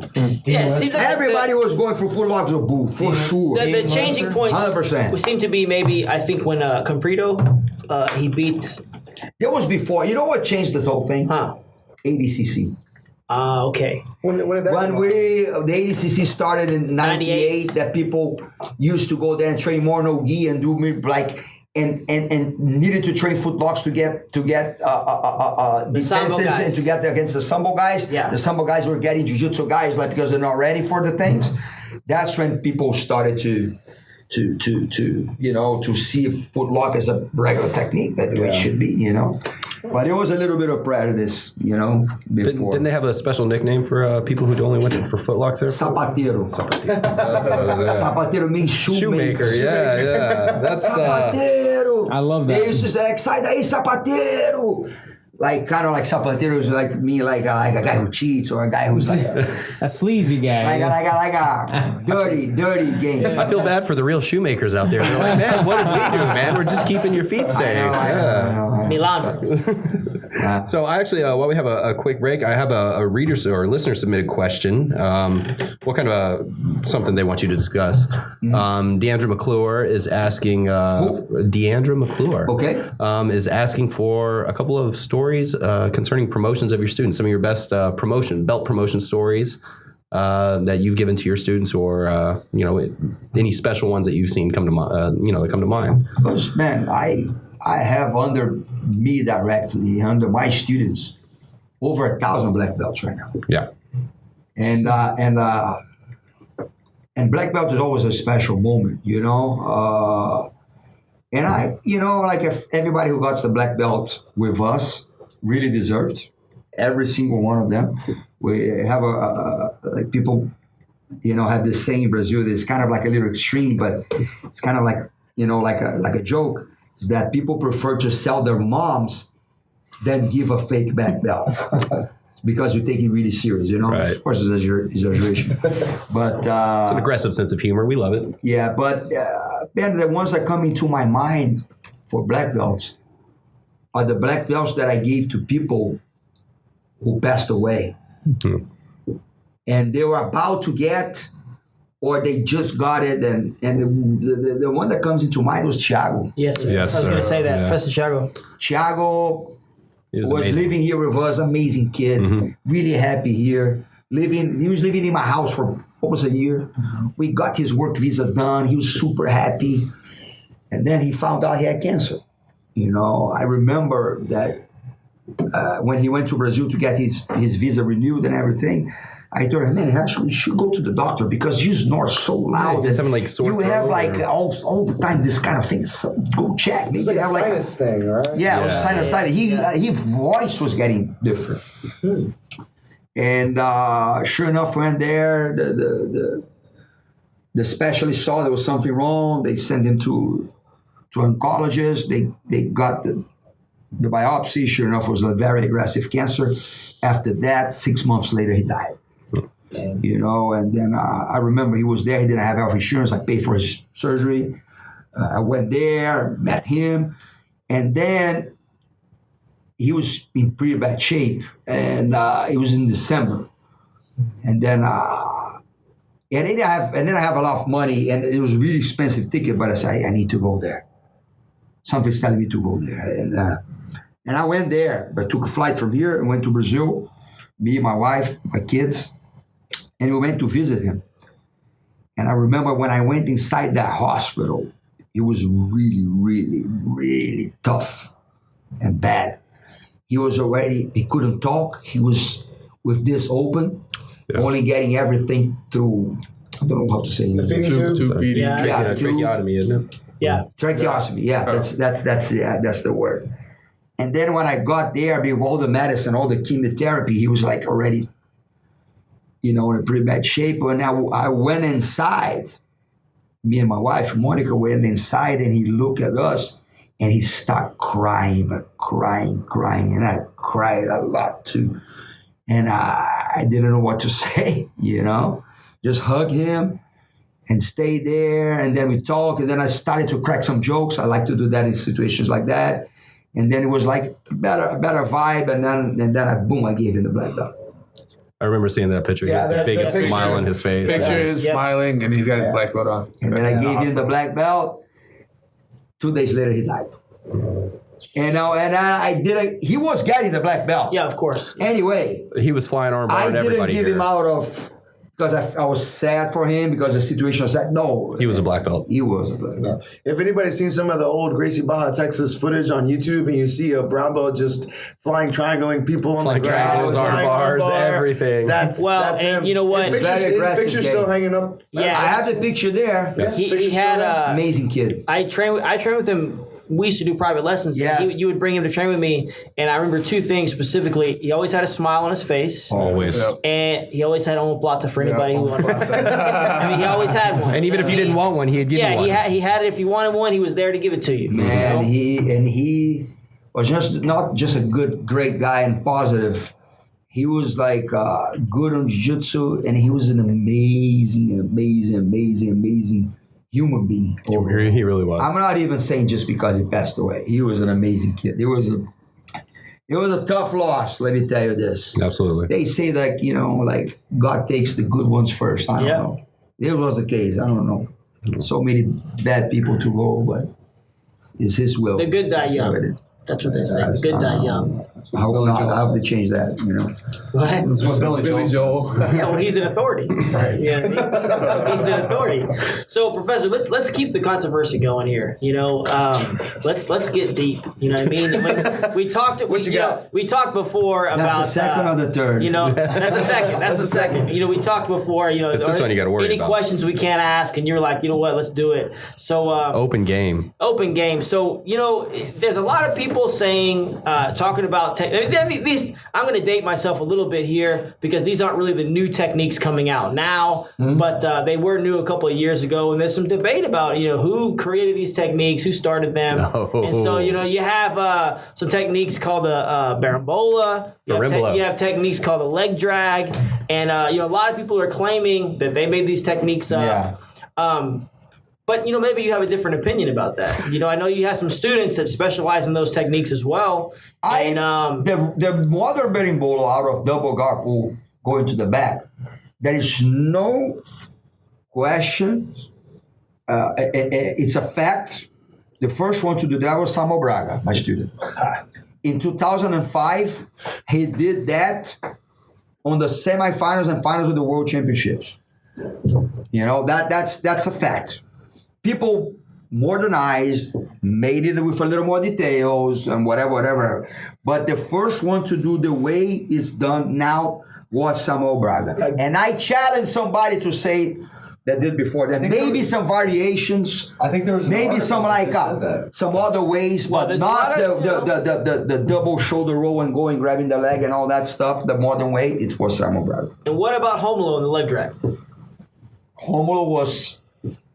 I never saw it before until training, seeing him in training. Nobody else doing it than him. He was the first one that I saw in the school as a brown belt already doing this thing. And I'm not saying they're doing a bunch of different ways now, but I mean the idea of getting the other leg, the opposite leg of the De La Riva hook to put it together and pass, it was him. And what year was that? 2004? 2008, right? The leg drag thing. 2007, 8. I can't remember exactly. I know Samuel's been doing the berimbolo before 2005, but he showed to the world in 2005. 2004, 2005. It was when Samuel was world champion. He was world champion like a couple of times, the black belt. When he was a world champion as a rooster. He won rooster, and he won light feather too. 2003 or 5. Anyway, it was early 2000s. Yeah.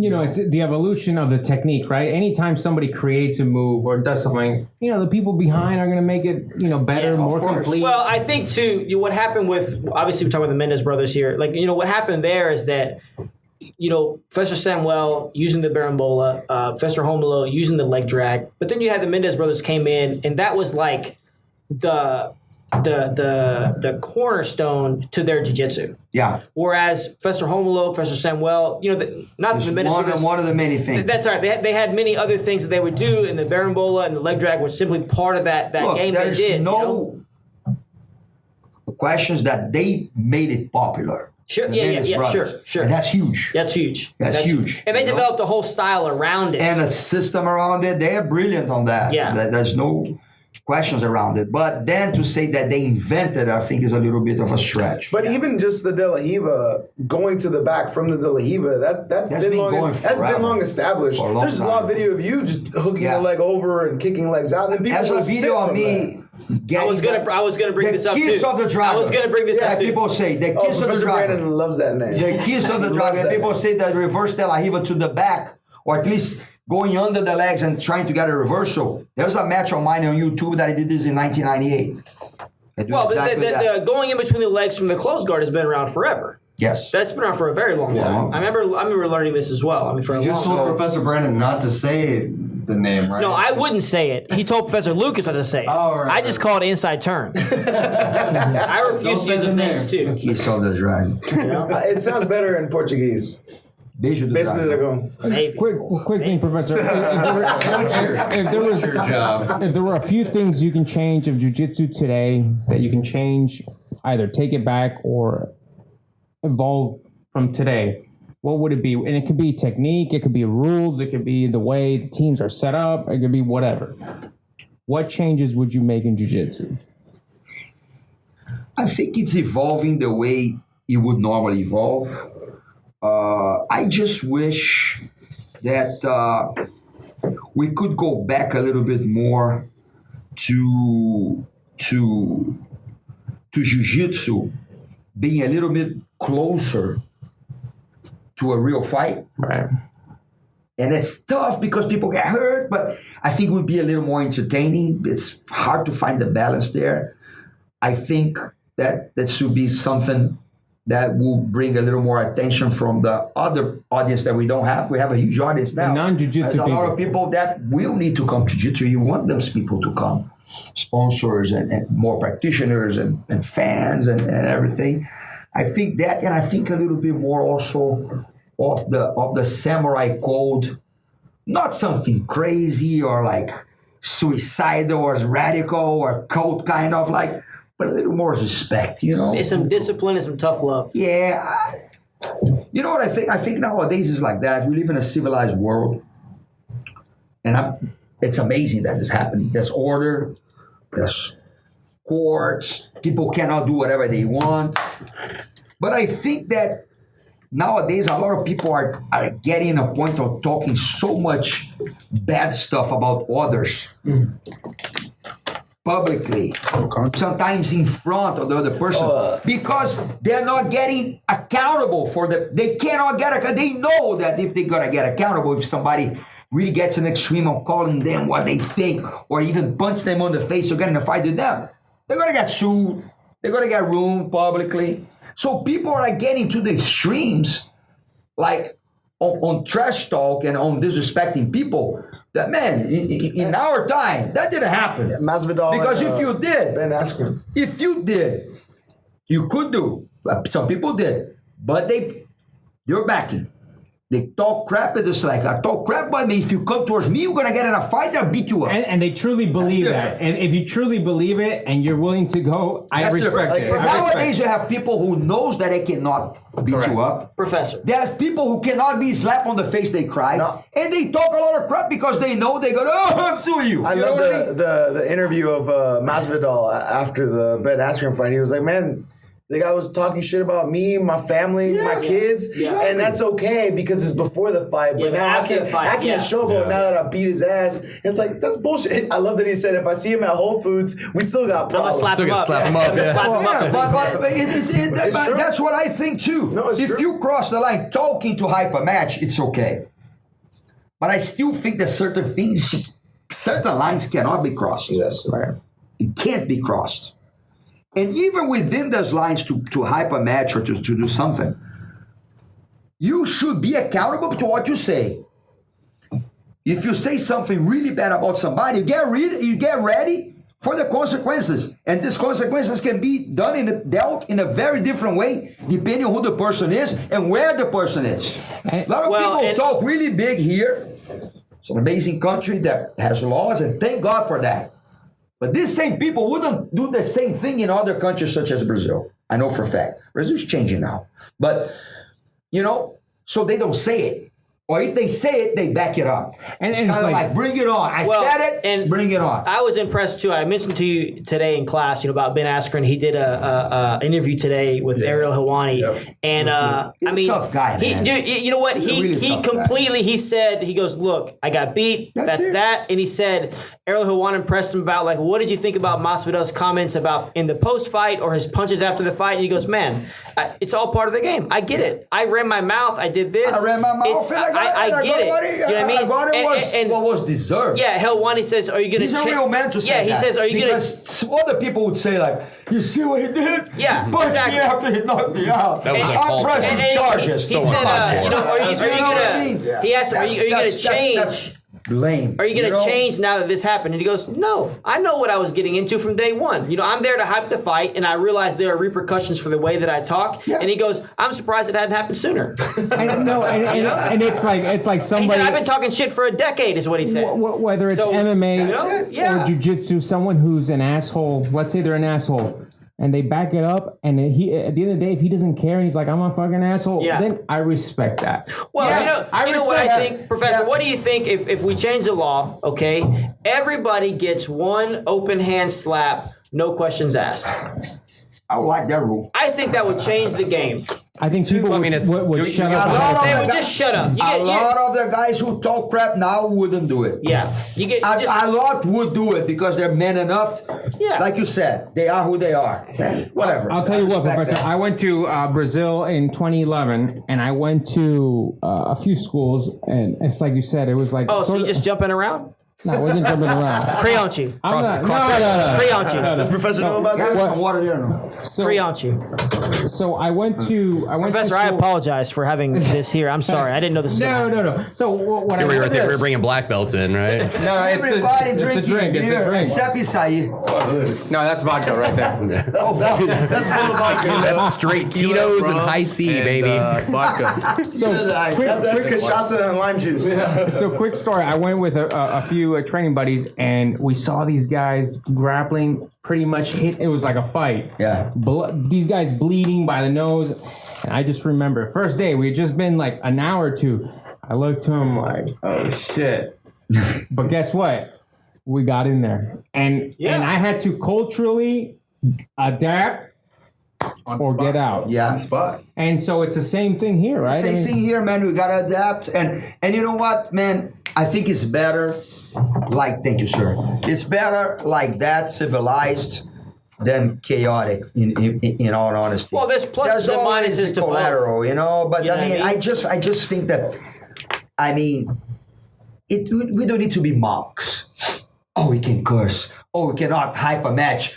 We cannot say man, I think you suck. I think the guy that you do, I pass all day. I think I call your God like an avenue because everybody passes through. This is okay. Your jiu-jitsu is hard, but it's okay. But people's wives, people's kids. Man, I saw a guy talking one time about the kid of the other guy that had problems. Yeah. Oh shit.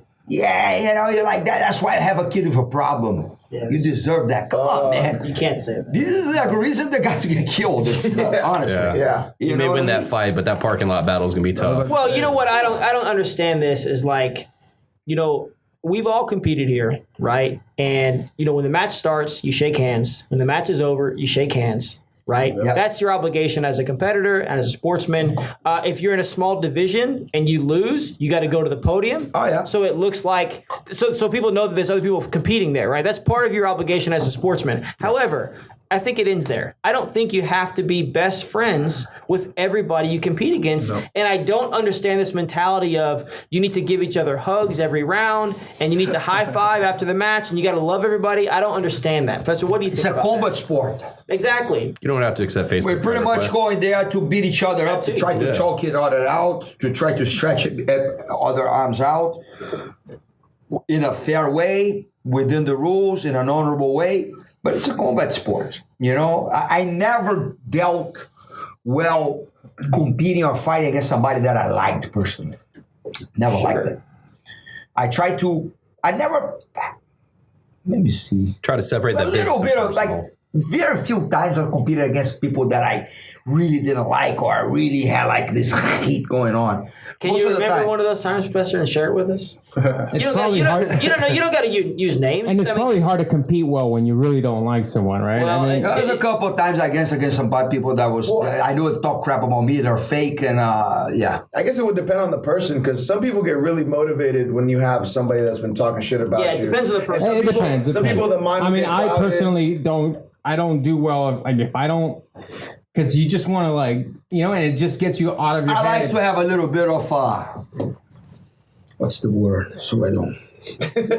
Go ahead. Like animosity. Yeah.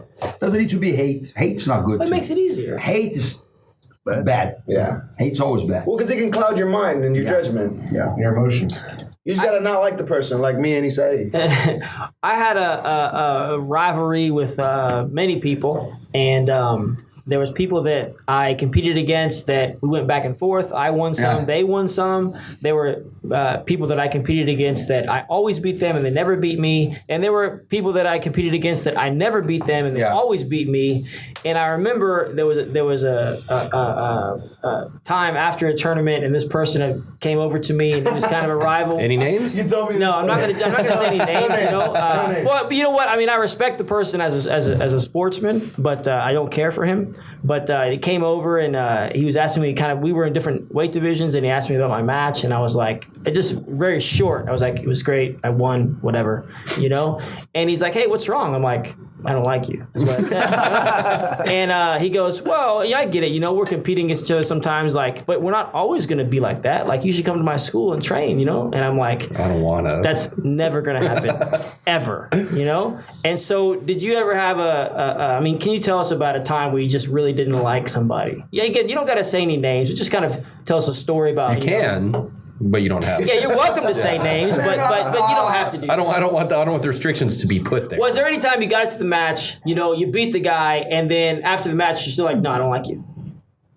I don't think not that much that I didn't like them. Normally you worked it out. People that I competed, it was a little bit of animosity. Well, you always have a respect for them. You always do. Always have respect. I do too. I always had respect. I don't think I ever faced somebody that I really despised. Yeah. But you said you had people that were talking shit about you. Yeah, that prior to the before. tournament. Yes, like talking shit about your jiu-jitsu, or not in my face, personally? talking bad around my back and. But if you beat him, doesn't that just say enough as it is? Talking in front of a lot of That's people. almost the best. Before there was no social media. There was an internet. There Beat was him and then thank him there for the was no opportunity. Cell phones, there was nothing. It was like a bunch of people. Your voice here ends and right there. Your voice ends. My question: do you feel that the martial art way, in a sense, has gone away a little bit? And what I mean by this is, you know, I come on the mat and I learned a certain way, you know.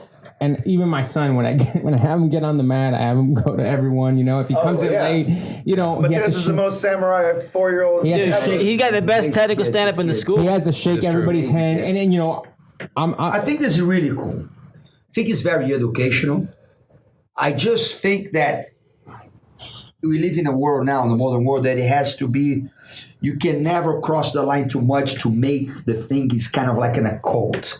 Like you really need to do that. If you don't do that, man, shame on you, that kind of thing. I think jiu-jitsu is always a little more relaxed. Yeah. Of course, certain rules have to be in place. I mean, certain formats of things have to be in place. But I think forcing too much a situation, forcing something to it has to be this way. You know, you touched the wall, shame on you. No, it's too much. You know what I mean? I think it has to be a balance. It has to be respectful, nice, think respect is the word is respect. So what I'm saying, has the respect gone away a little bit? A little bit. You think? Oh, yeah. And what? Because there's no repercussions. That's why. So I have a question for you. And if you don't want to answer this, mat etiquette. Do you see it more so here in the States or down in Brazil? I mean, obviously you guys Like said the parents? No.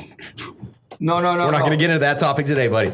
No, the mat etiquette. Obviously, Brazilian Jiu-Jitsu is, let's say, Brazil's more relatively new. relaxed. Okay. Brazil's more relaxed. It's been around a lot more long. You usually have like 48 black belts on the mat. We started to bow like Japanese style Right. when I came to America. There was no bow. There was no bowing? No, Really? because Kind it was of a high five, come on, dude? No, because the Gracies used to say before in the past, like, we're not gonna bow because you're not Japanese. Yeah. How do you do when you see each other in the street? Shake my hand. Hey, how you doing? That's how we're gonna talk to each other. So did you guys end class and then just Japanese, when they see each other, Yes. It's normal. It's a very formal culture. Well, I I think one thing that so bow is kind of like for us, coming from the Gracie side of jiu-jitsu, it's something more. It's more new school. More new school, yes. Hey, Professor, I bow. I love it though. Now I bow even to my carpet. I bow when I go into an elevator. I bow. anytime you change surfaces, anytime you I change bow too. I just When say I that. change If it's a surface, I bow. soft to a hard surface, Yeah, always, bow. always. I bow. Even just the leg tap, just. You bowed coming into the studio. Yeah. I did. Dude, I bowed when I went to Oliver's house the other day. I was like, It was true. Anytime I felt you change amazing. service, you do I it. felt good about it. Professor, I think, one of the main, one of the things that I think a lot of people, especially if you started jiu-jitsu a little bit time ago, I think a lot of the things that people liked was, one, it was realistic. You were training hard. And two, it was less formal than a lot of other martial arts. Like, you didn't have to go in and learn 100 katas before you were able to spar or whatever. And so I think that... that attract a lot. Yeah, I think it's good that Jiu-Jitsu has... I mean, you need some formality. You need graduation order, I think, and you need you need a hierarchy. I mean, that's part of the system. You got to work your way up, But at the same time, I think that's one thing that people should preserve in the martial art is that it is a bit more relaxed. It is real. It is. And I think that's a big appeal to a lot of people. Yeah, What do you that's think? right. What do you It's think? blowing up. I think this is blowing up because it has this cool balance, I mean, here I think it's perfect, man. I think the format here in America is perfect. It's traditional, has America. order. There's order. The format that Gracie Barra does. I mean, I think it's really cool. I still want to hear if someone makes a crazy sound. You have to. Professor Allen, that was hilarious. You know what? I mean, we need one of those. I really. If it's a Brazilian guy in here, I'll do it. I really can't capture the moment of what happened at that time. It was so hilarious, man. I mean, the guy made it sound like, and then Professor goes, who? What? I mean, do you remember this at all or no? It's a normal day for you. It's a normal day for you.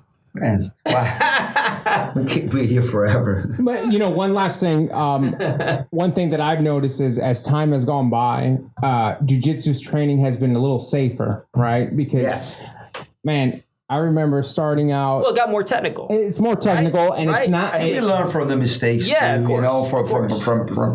From how to direct the training. Yeah, and coaches realize, hey, this guy may not be doing good. Hey, your neck is messed up. Hey, And I remember, there's days today I feel like a 90-year-old man, right? And it's because you feel like a piece of wood. Yeah, exactly. Dry wood. Seriously, dry really. wood. You feel like a piece of wood. And there's times you'll ask me, hey, you all right? I'm like, yeah, I'm okay, And it's like, but I won't stop because I'm going to let him do what he needs to do. Man, I had a bad night tonight. I was training. I wasn't feeling it. I just sat out. I didn't feel like training, man. I got in there and I was doing it and then I was kind of like, you know what? I don't feel like it. You know what I mean? So it kind of happens, like you get in there and you're not warmed up or you had 8 cups of coffee or something and you're all hyped up. And everybody can have an off day. Yeah, I think people need to hear that sometimes. Everybody will have an off day. Yeah, sometimes you just don't feel like it. Well, what I'm or saying something's is hurting or whatever, What I'm saying is that, the guys coming up now, the young guys, especially the young guys coming up now really have, they're lucky, man. They're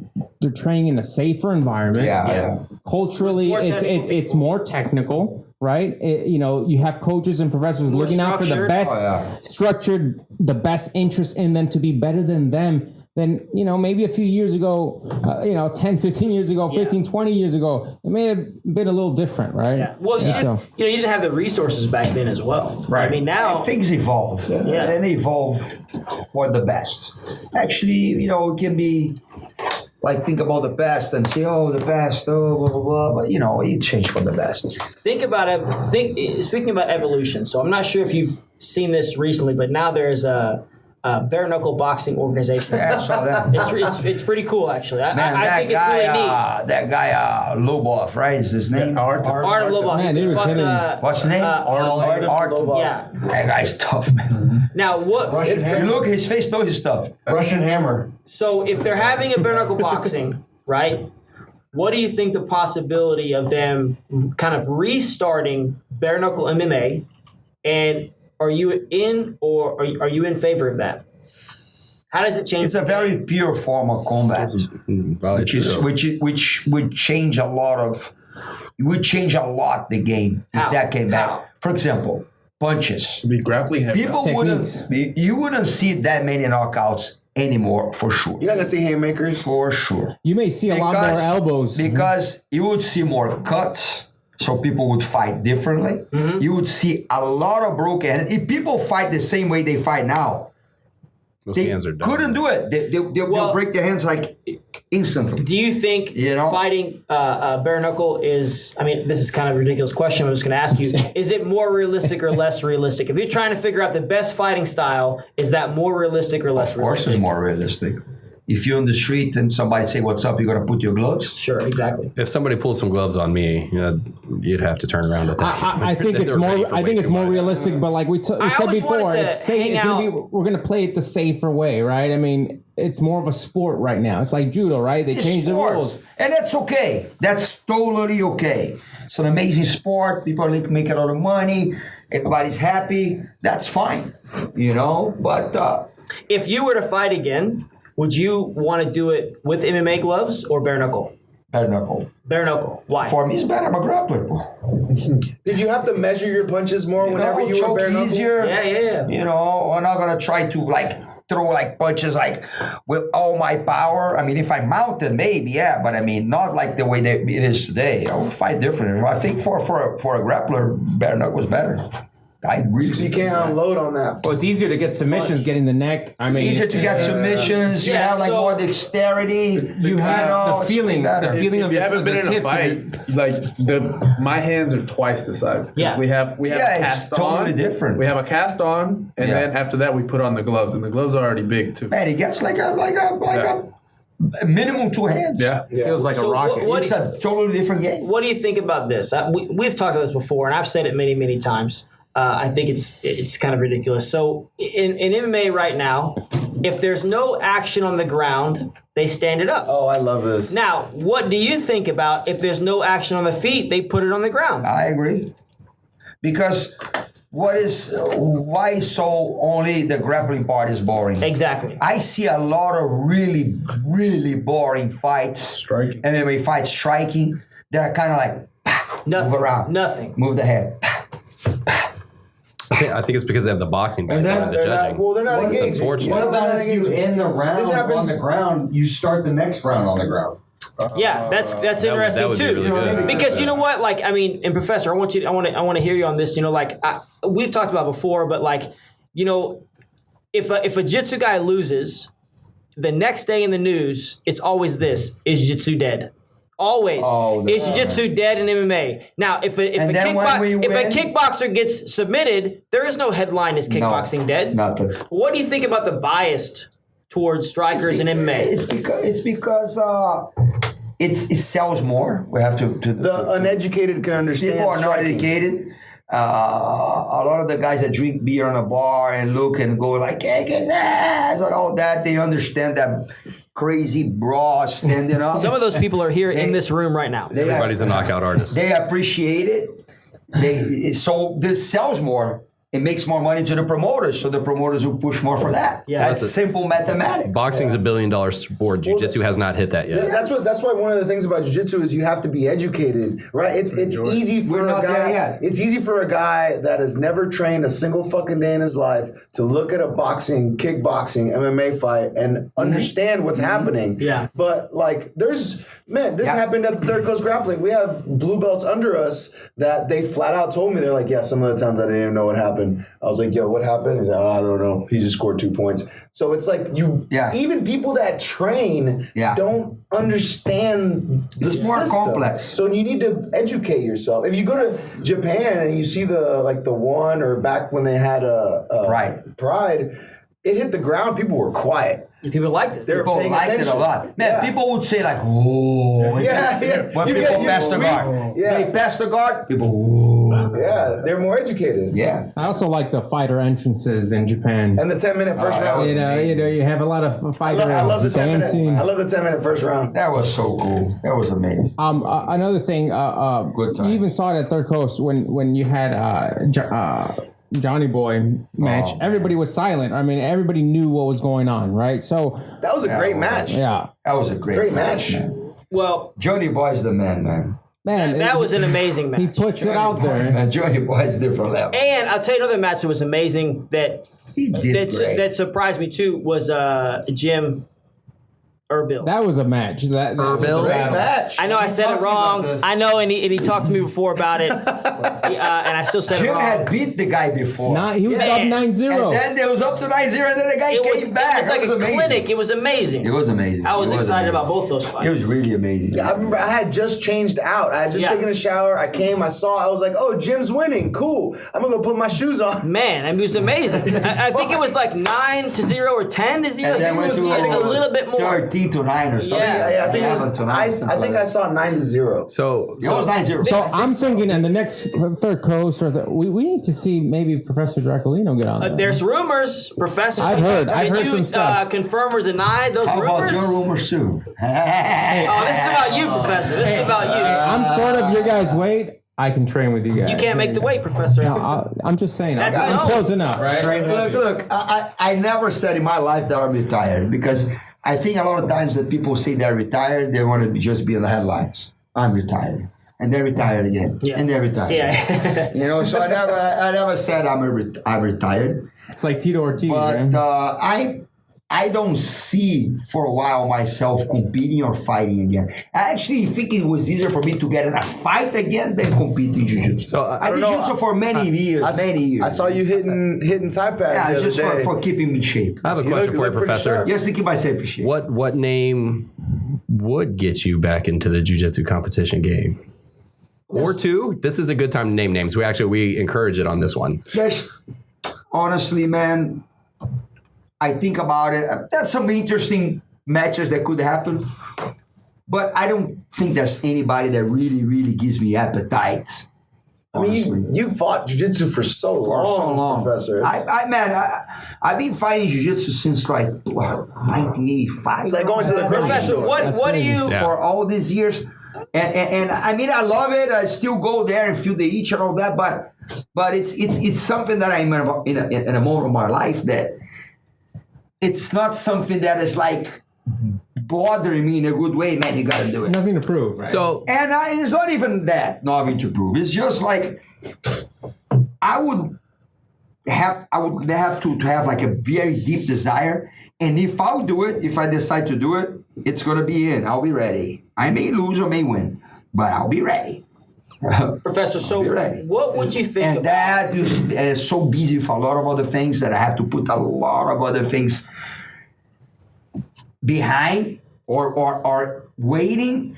And man, a lot of people depend on me. A lot of people depend on my decision. A lot of people depend on my work. A lot of people depend on a lot of things that are in my back. It would be a little bit selfish, almost. It would be totally selfish. Fighting is selfish, though. It would be some people will think it was cool. It would be a cool thing, but So it would be if- selfish. if, that is, you said it right. That would be selfish. If a straight 100%. if a straight jitsu match doesn't get the appetite going, right? What about MMA? Yeah, maybe. no Combat jiu-jitsu. combat jiu-jitsu?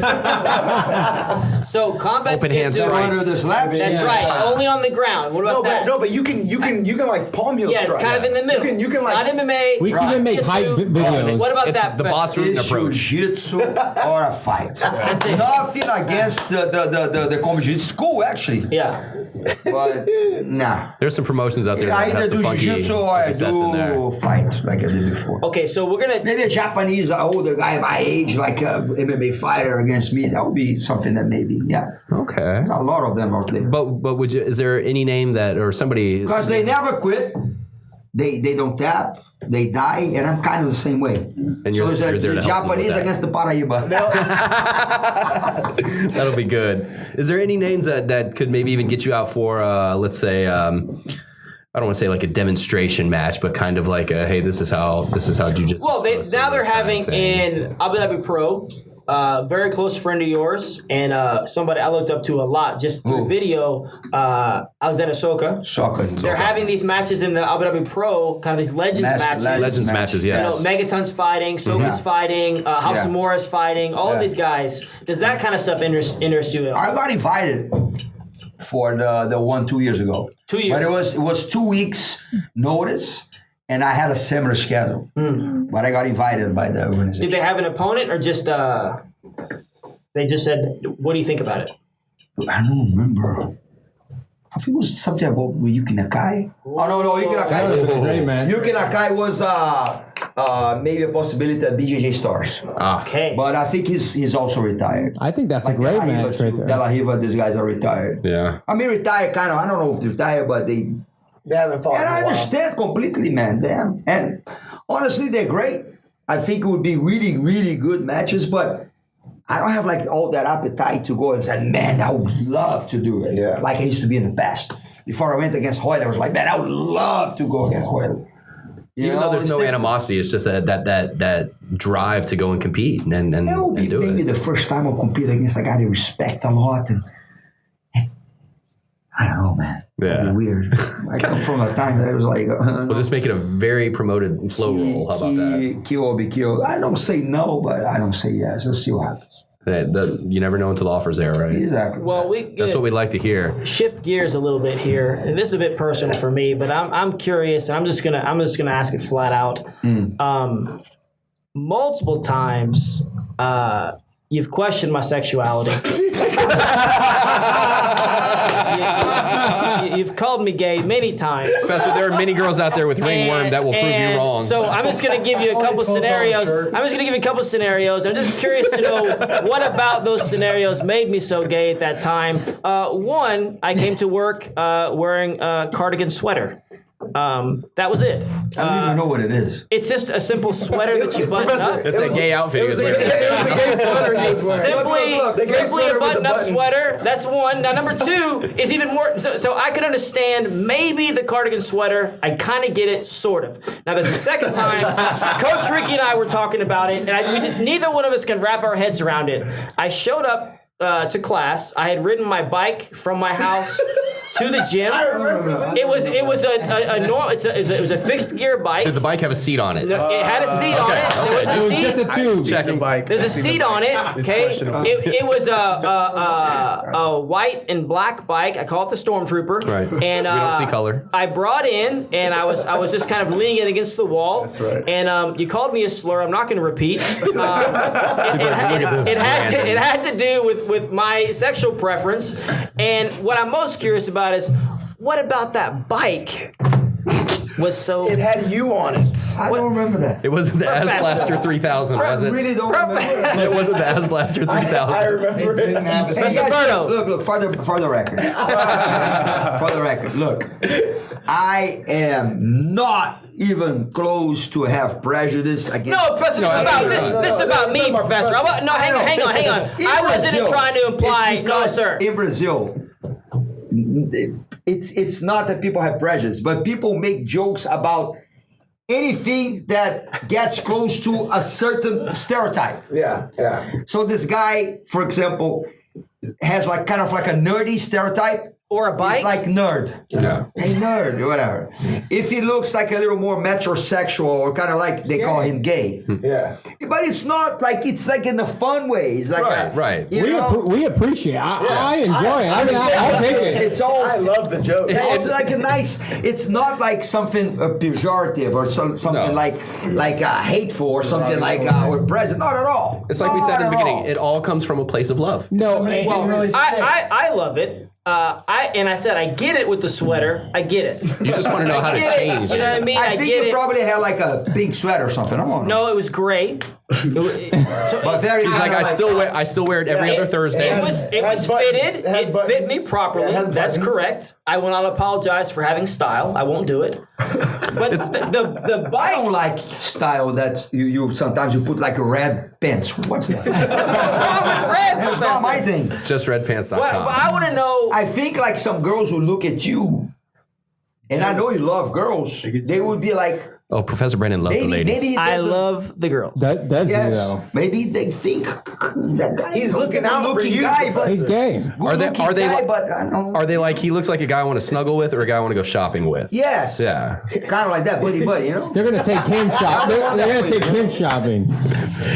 They're like, ooh, I want to take him Nothing shopping wrong with with that. me. Nothing wrong with that. Also, Nothing for the- wrong with Nothing that. We support But here at Fist Right you love Podcast. women so much that I want women to know you're real man. In the sense of like, thank you, it's Professor. like hetero. He's telling you like get rid of the woman, bike. like girl. But It's- why it's is not the pants, why it's is the riding bike. a bike? What? Remember that. You probably maybe it was the way you were riding the bike. Anyways, look. telling you, Did you have an arched back where you No, like? was there a basket on the bike? No, it's a fixed gear bike. Does it No have- brakes, does so it I'm have- riding out of control. Is there like a flower on the basket? There's no flower. but it no, probably no. The bike with yoga pants or something. Dude, I'm not. That's Oh my Professor God. Lucas.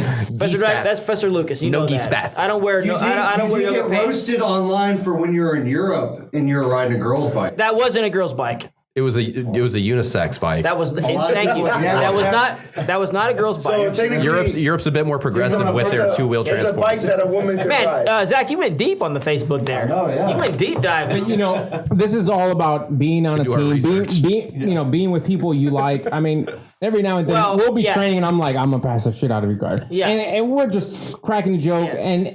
Obviously. and that's what it's about, right? It's Yeah. about having fun with people. that and- you- It's a stereotype. Even like the other way, like a guy who's like, oh, I'm tough, I'm macho, whatever. And then you say like, hey, macho man. You know, it's just like getting something course. that relates to a certain stereotype and then exaggerating on play it that. on. That's all. Okay, it's fun. the other guy needs to understand. Oh, okay. Well, He's just. and this is something that has. I mean, this is so fascinating to me. You know, there's a lot of people who are they're great professors, but you can't hang out with them. You can't. They just always they're above. They're the master. They're the coach. They do not fraternize at all. And then there's people who are the best friend. So they're not always the best coach because people don't look at them in the same way. Yeah. And I always thought that you had the absolute best. You know, you were balancing of that. Yeah, exactly. You were so good at being approachable, but commanding the respect that you deserve. And I think from somebody like myself who's been training under you for a long time, it's such a pleasure to be able to have that kind of relationship where we can have fun, we can joke around. You know what I mean? But You talk about your pants. you can talk about how gay I look in my sweater, you know, and that's mean that's on- funny. on I your- love on it your too. bike? On my very- bike, you look know. very kept. I mean, imagine if I was wearing a sweater on a bike, my head would explode. With But gayness. you know, I think that's something that really sets you apart, Professor, is that you're really able to do both those things equally well. Thank you. And I Absolutely. think that's one reason why, you know, there's a lot of people that get talked about within their own team, but you're one of the few people that people from other teams they will always point out as being one of the best guys in the game, and that's very, very rare. Absolutely. Absolutely. Man, I am who I am. I think that the best thing in the world for you to be true to yourself, you know?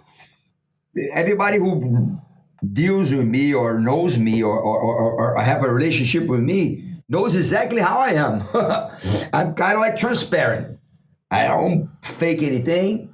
I'm not a saint, far from being a saint. I have a lot of mistakes, a lot of flaws, a lot of I think about bad stuff all the time. I tend to be a little aggressive sometimes, but this is who I am. Those are I'm the human true. traits that work for you. I'm true to myself and true to the others. Whoever knows me, that's exactly who I am. I think you're also. I don't force anything. You're reasonable and you're fair, Professor. You give people a lot of chances. I do. We've butted head many times. Yeah. A lot of chances. You give people a lot of chances. You're fair. You're reasonable. Because I think loyalty and respect is always both ways. That's right. It's definitely a two-way street. Well, and I think you represent that. It has to probably be. better than anyone I've ever met in my Otherwise, whole it's life. exploitation. Otherwise, it's something that is like a control that is not fair. I think A one-sided I think relationship always goes bad. That always goes bad. It has to be a two-way street. Well- in respect, in loyalty, in care. Otherwise, Well, bringing it back to jiu-jitsu, do you think now people are less loyal than 20 years ago? yeah, 100%. Oh, absolutely. I think the professionalism and the monetary gain that people have. And nobody needs to be like a slave of anybody all their lives. There are people who left their teams and the masters with good reason. Don't get me wrong. This And on happens. good, and That's on why it good has to terms. go both And on ways. good terms. And will happen. There will always be a proper way Sometimes to even do in it. bad terms, but sometimes people use their power or their position to explore and to exploit and to really, really take advantage of other people. And that's not right too. Well, speaking of loyalty, you've been with the same team your whole entire career. Gracie Baja, started by Master Carlos Gracie. And he not only started the Gracie Baja team, he also started Gracie Magazine. He also started the IBGF, which is the biggest jiu-jitsu organization in the world. Just tell us a little bit about what that was like coming up under somebody that had such a great vision for Brazilian Jiu-Jitsu. Yes. And one thing that I sorry to cut you off, Professor. No problem. One thing that I always thought was amazing about Master Carlos Gracie was that his team is called Gracie Baja. It isn't called Carlos Gracie Jiu-Jitsu, which I thought that was a big deal actually. He is an amazing move and shows how ahead he always was. Yeah. He's a person he was always ahead. Well, and what did people say when he said that he was going to have these tournaments around the world? What did he say about that? Everybody ridiculed him. Everybody laughed in his back. And a lot of people played against that. A lot of people were like rooting for him for the project not to work. And he always believed that it would work. And amazing what he said back in the day is happening now in actually higher standards and with more intensity than when he said. More people competing, more tournaments. The sport took like huge heights, everything. And he said that back in the day, he believed on that. So whatever he says, I listen. I learned that because some people had this gift. I don't know if it's a gift. It's something spiritual. I really don't know. But they say his dad was like that too. Like a vision. Yes. See long term. He's good at forecasting. Grandmaster Carlos Gracie. Nostradamus. He has like a something spiritual, something like I don't even know what it is. It's interesting listening to them talk. It's interesting listening to Master Carlos Gracie Jr. talk. Like when he talks about his vision for a school on every corner, that type of stuff. It's really interesting to you can tell he can see it. He can see it. He can see it, and you agree or you don't agree with everything 100% he says. You gotta respect what he says. What comes from his mouth, you gotta respect. It's kind of like learning the jiu-jitsu from him. You almost have to trust in the process. Oh, yeah. It's like it might not be working for you right now, but just give it time. It's gonna get where it needs to be. Yeah, I know. I agree. Well, now he does. He's getting credit for creating those things. Oh yeah. But what do you think? I mean, he was also. I mean, he got like a lot of people talk all kinds of things about him for all these times. I actually got in a fist fight because of him, because there was this guy talking crap about him in Belo Horizonte. Really? In a juice shop.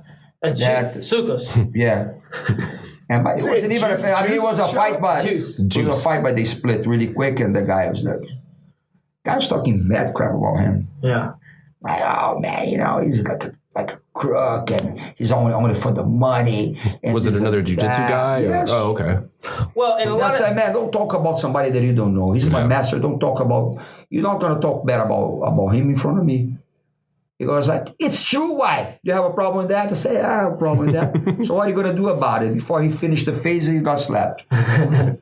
well, and also Bow. too, And you go, oh, what is this? They always like always, these guys are like that. Should have slid. But in Brazil, it's kind of like normal. You know? Here will be sued. It'll be all over. You're gonna take off. You're gonna take off quick. I'll be like the animal. Definitely a bit more sensitive on this side of the equator. He was also he built the Gracie Barra team, which is one of the most legendary teams in the game, and he competed as well. I mean, he won the very first Masters international tournament as well.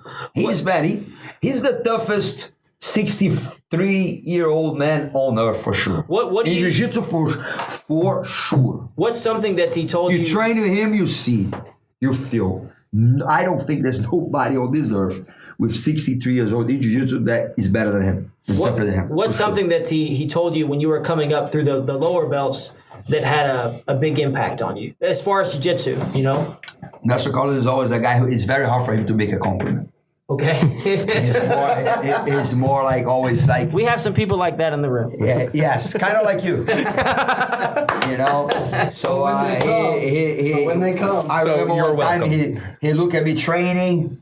He goes like me, and then after the training, he goes. What belt were you this one? Brown. Okay. And he said like, man, you can only pass the guard to the right. Have you ever noticed that? Guess what? He was true. You're like, I noticed it that day. Yeah. It was true. I passed here. Always to your right? To my right. To our right. I pass only to my right. Which that's I pass to the left now. You are left-handed. Some. I pass to the left. To the left. Some. Because I pass a lot of the underhook, so I pass a lot on the underhook on the other side. And sometimes when I do the leg drag, it's always to the opposite side. But he was right. He said like, see, I got it. You pass the guard well, but if you get somebody that blocks the pass to the right side, you're dead. I was like, that's true. Shit. That's true. And then I started to do combinations and it made me better. It wasn't a technique that he taught me. It was just something that he said that Spark made the whole difference. Yeah, put a spark on it. And that's the what right word on the right time. Right. And that's what a coach does, right? A lot of times it's not about the actual technique; it's about getting in your head. Well, and telling when the student is ready, the technique will appear. You know what I mean? That's a real thing. Yeah, you know what I mean? It's a real thing, and a good coach knows that, and a good coach will put those kind of things in your head when you're ready. Yeah, that's really true. So, Professor, do you have any seminars coming up? Anything that you Always. There's always something, but I have to get the dates. There's a couple of things going on. I have to go back to Europe, to the Middle East. I'm probably gonna go to China for the first time. I think I'm gonna go back to Singapore one more time, and there's a guy who a Gracie Barra member that wants me to teach a seminar in Kazakhstan. That would be a good one. Never been there. You haven't been out there before? No. I know you travel a lot. Yeah, but never there. We like to talk about your yearly European tours. That's what's going on. Brazil, I have to go. I didn't go to Brazil yet. I'm so busy. I have my school in Brazil. I have to go back in there. There's a lot of people that want me to teach seminars in Brazil. A lot of people. I could be there for like easily 2 months if I wanted to, but I can't. There's always this, and a lot of other things on the personal side too. Just doing my normal grinding, killing a lion a day. If you don't kill a lion a day, the lion kills you. And right? Well, on behalf of us, I want to thank you for coming in.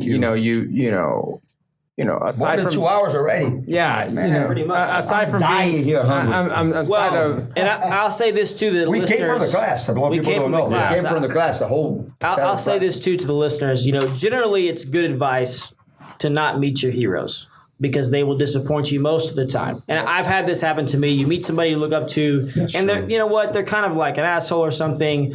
However, if you looked up to Professor Draculino and he's your hero, meet him. Go say hi. Okay, he is much cooler than you think he is. He really is. Like, you have an idea of how cool he is. He's way cooler than that. So if you see him at the tournament, go up there, introduce yourself, take a picture. And he will react to you like you're his cousin. Yeah, he's gonna call you champ. Okay, he's gonna call you champ, and he's gonna be so excited, and he really is. It's genuine too. He likes meeting people, and if you see him, get out there and talk to him. Sorry, Professor, but you got to talk to him. Sons of Anarchy and some punk rock, right? No, it happens all the time. It brings a smile to my face when I see Professor interact with brand new students. Like it's great. I'll tell you, one of the things that always gets me is when you introduce yourself to people as Vinny. That throws me off. No, it's great when other people. No, Professor, it's great when other people come up to us and they tell us that they know Vinny. Yeah, they're like, "Oh, is Vinny in?" Is I'm Vinny like, here? "Who?" In America, What did we say in the previous podcast? scares me. I got it for the civil population. Civil, I say non-jiu-jitsu martial art people. I'm Vinny. Vinny. Yeah, some of the parents come in. They're People like, "Yeah, can't I say saw Vinny Vinicius. out to eat the other day." I'm like, "That makes no sense to me." It is so It's like a foreign strange to topic. us Yeah. to even think about calling you Vinny. What I love is when people, you get people calling the school, telemarketers or whatever, and they'll ask to speak to Vinicius. Vinicius, my God, Magalhães. Vinicius, Magalhães. like, oh, you're clearly his- Magalhães. I got Magales. I got Martinez. and then some people was like, "We can't go home." like they can't say. Professor, so there's another fighter out there that has your same name. Yes, same exact. And you told me Pezão. one time Pezão. for like Yeah. 3 years, people, when he was fighting, people would send All you the messages. time. And when I fought my Yeah. last MMA fight, Yeah. a lot of people sent him. And then I remember he commented. I was just starting Facebook. We're gonna get your Didn't even neighbor's know. mail. You're like, "Here, sir." And then I saw this like ages after because I didn't know how to see notification. Doesn't know nothing. And then I saw like they posted on his page like, "Congratulations for your victory in Strike Force." I saw you And in he goes Houston. like, "Thank you very much. Did you like that I lost around 45, 50 pounds and then I dyed my hair gray?" Oh, that's hardcore, Professor. Man. Professor, I saw He tagged me. I saw you and him talking in the Houston Open a couple years ago, and was like you Inception. walked off, and I go, "The Magalhães." He goes, "He's my dad." Man, Professor, I have to be honest with you. When I know how to pronounce your name, whenever I'm Let's hear it. No, Let's hear it. No, come on. Let's say. Let's hear it. Let's hear the official okay. Professor Let's Berto. I'll give it my try. Go for hear it. it. Magalhães. Close. Close. Okay. So in my head, You suck. when I'm writing your name down, I always say Magalhães. I always do that so too. I remember how to spell it I correctly. say Magalhães. That makes sense. So let's get the official pronunciation. Come on, Professor. Vinny. No. Vinicius Magalhães. God damn. Yeah. Oh, not an L N in it, H is Professor. yeah, like Yama. Magalhães. okay. I'm gonna work on that tonight. In Carioca's Portuguese Magalhães. There we go. Because you say the S. Shh. Well, I guess on that note, thank you. Last thing. Sorry. Okay. Last thing. Monica will give you a lot of crap. Monica, if you're listening, We are so sorry thank for everything. you. No, Yeah. Monica loves me. Monica loves me. I love Monica too, and your son Igor. I wish you, Igor, if you're listening, you need Senator? You mean Senator? Yes, Senator Igor. Senator if you're Igor. listening, come down here and train. Right, we miss you. Come down Pop here. into the podcast. How about that? And speaking of That'd be Monica, she's a blue belt. She needs to get back on the mat. I know she's a blue belt. She needs to I get back. tell her all the time. And she stopped training at a different time. It was different Houston time. Open Oh, coming man, up. look how many girls we have. Houston Open coming yeah. up. But the last thing I wanted to ask Sure, is, well, she's tough as nails, man. I always like. Scared of her, honestly. Good lineage. We talked about kind of the golden age of jiu-jitsu, and if people want to do a little bit of research into the history, can you give us some classic matches that you think changed the game or set a new tone in the History of sport? jiu-jitsu? Yeah, just some classic matches on YouTube that you can watch. Or for these young guys who are like, they think jiu-jitsu in the 2000s is like long time ago. What matches should we spider. watch? Yeah, and stuff that isn't the spider sex. just like some legendary matches. Pre two spiders. Oh, man, there's a lot. Maybe your top two three. spiders, one top cup. three. Like on the 90s, 80s. Man, that's one from the 80s that is amazing that you guys can see. Royler Gracie versus Cássio Cardoso. Oh, that's Amazing one. Cássio Cardoso is bigger than him. And one of the best guys Absolute? from Carson. Was an absolute, I think. Another one that I think is really, really, really good from the 90s would be, trying to think about, Roleta versus Nogueira. Minotauro. Oh yeah, shit. that is a good one. It was amazing.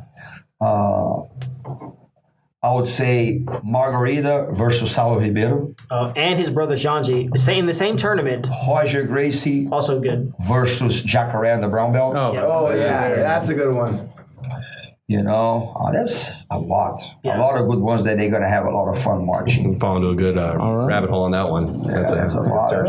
A bunch. Yeah. All right. Well, Excellent. on behalf of everyone here at the Fist Ride, we want to thank you. Thank you. Professor. Thank you, Thank you guys. for being with us. We do It was a appreciate great it. time. It was a great time. Thanks, Professor. How was the people on Facebook? They behave well? They're amazing. They love it. Okay, cool. I still don't know how to even turn on notifications. I don't, we'll deal with it. It was something new for me too the other day. If you want an El Jefe, I got plenty of them over here. No, It I'm is good, good. brother. So it's only on the weekends. Friday starts and then Sunday morning, Sunday lunch is over. I enjoy, I like to drink like a nice beer and a nice wine. That Blue Moon. But yeah, but I always. No, Like says, I like what them. was it? Jingu? The one we had at Jingu's good. The one we had at Jingu's good. Avenida Very Brazil. good. This is good. Yeah, it's The like black a dark beer. beer. It's called I'm gonna try to get it on the podcast. It's called a German Schwarzbier, which is a dark lager. This is And the Shingu? Yeah. It's good. Yeah, it's no, we had it. Yeah, it's really good. I'm gonna try to get it to have it on the podcast. We should have had, you know what, to make Professor feel comfortable, It's hard to find. we should have had some skull here. Skol. Or maybe some like a Anton. No, I was really thinking about bringing. Some Bram. I was thinking about bringing the cachaça because I have cachaça at home. the beach. Yeah. Baby. Well, yeah. That's right. It's Skol. It sounds like some guy comes picks it up. sounds like the next time we get Professor on, it might have to be a Saturday evening or a Sunday, and we can I need a make some bring his favorite beverage in. I can make some caipirinhas.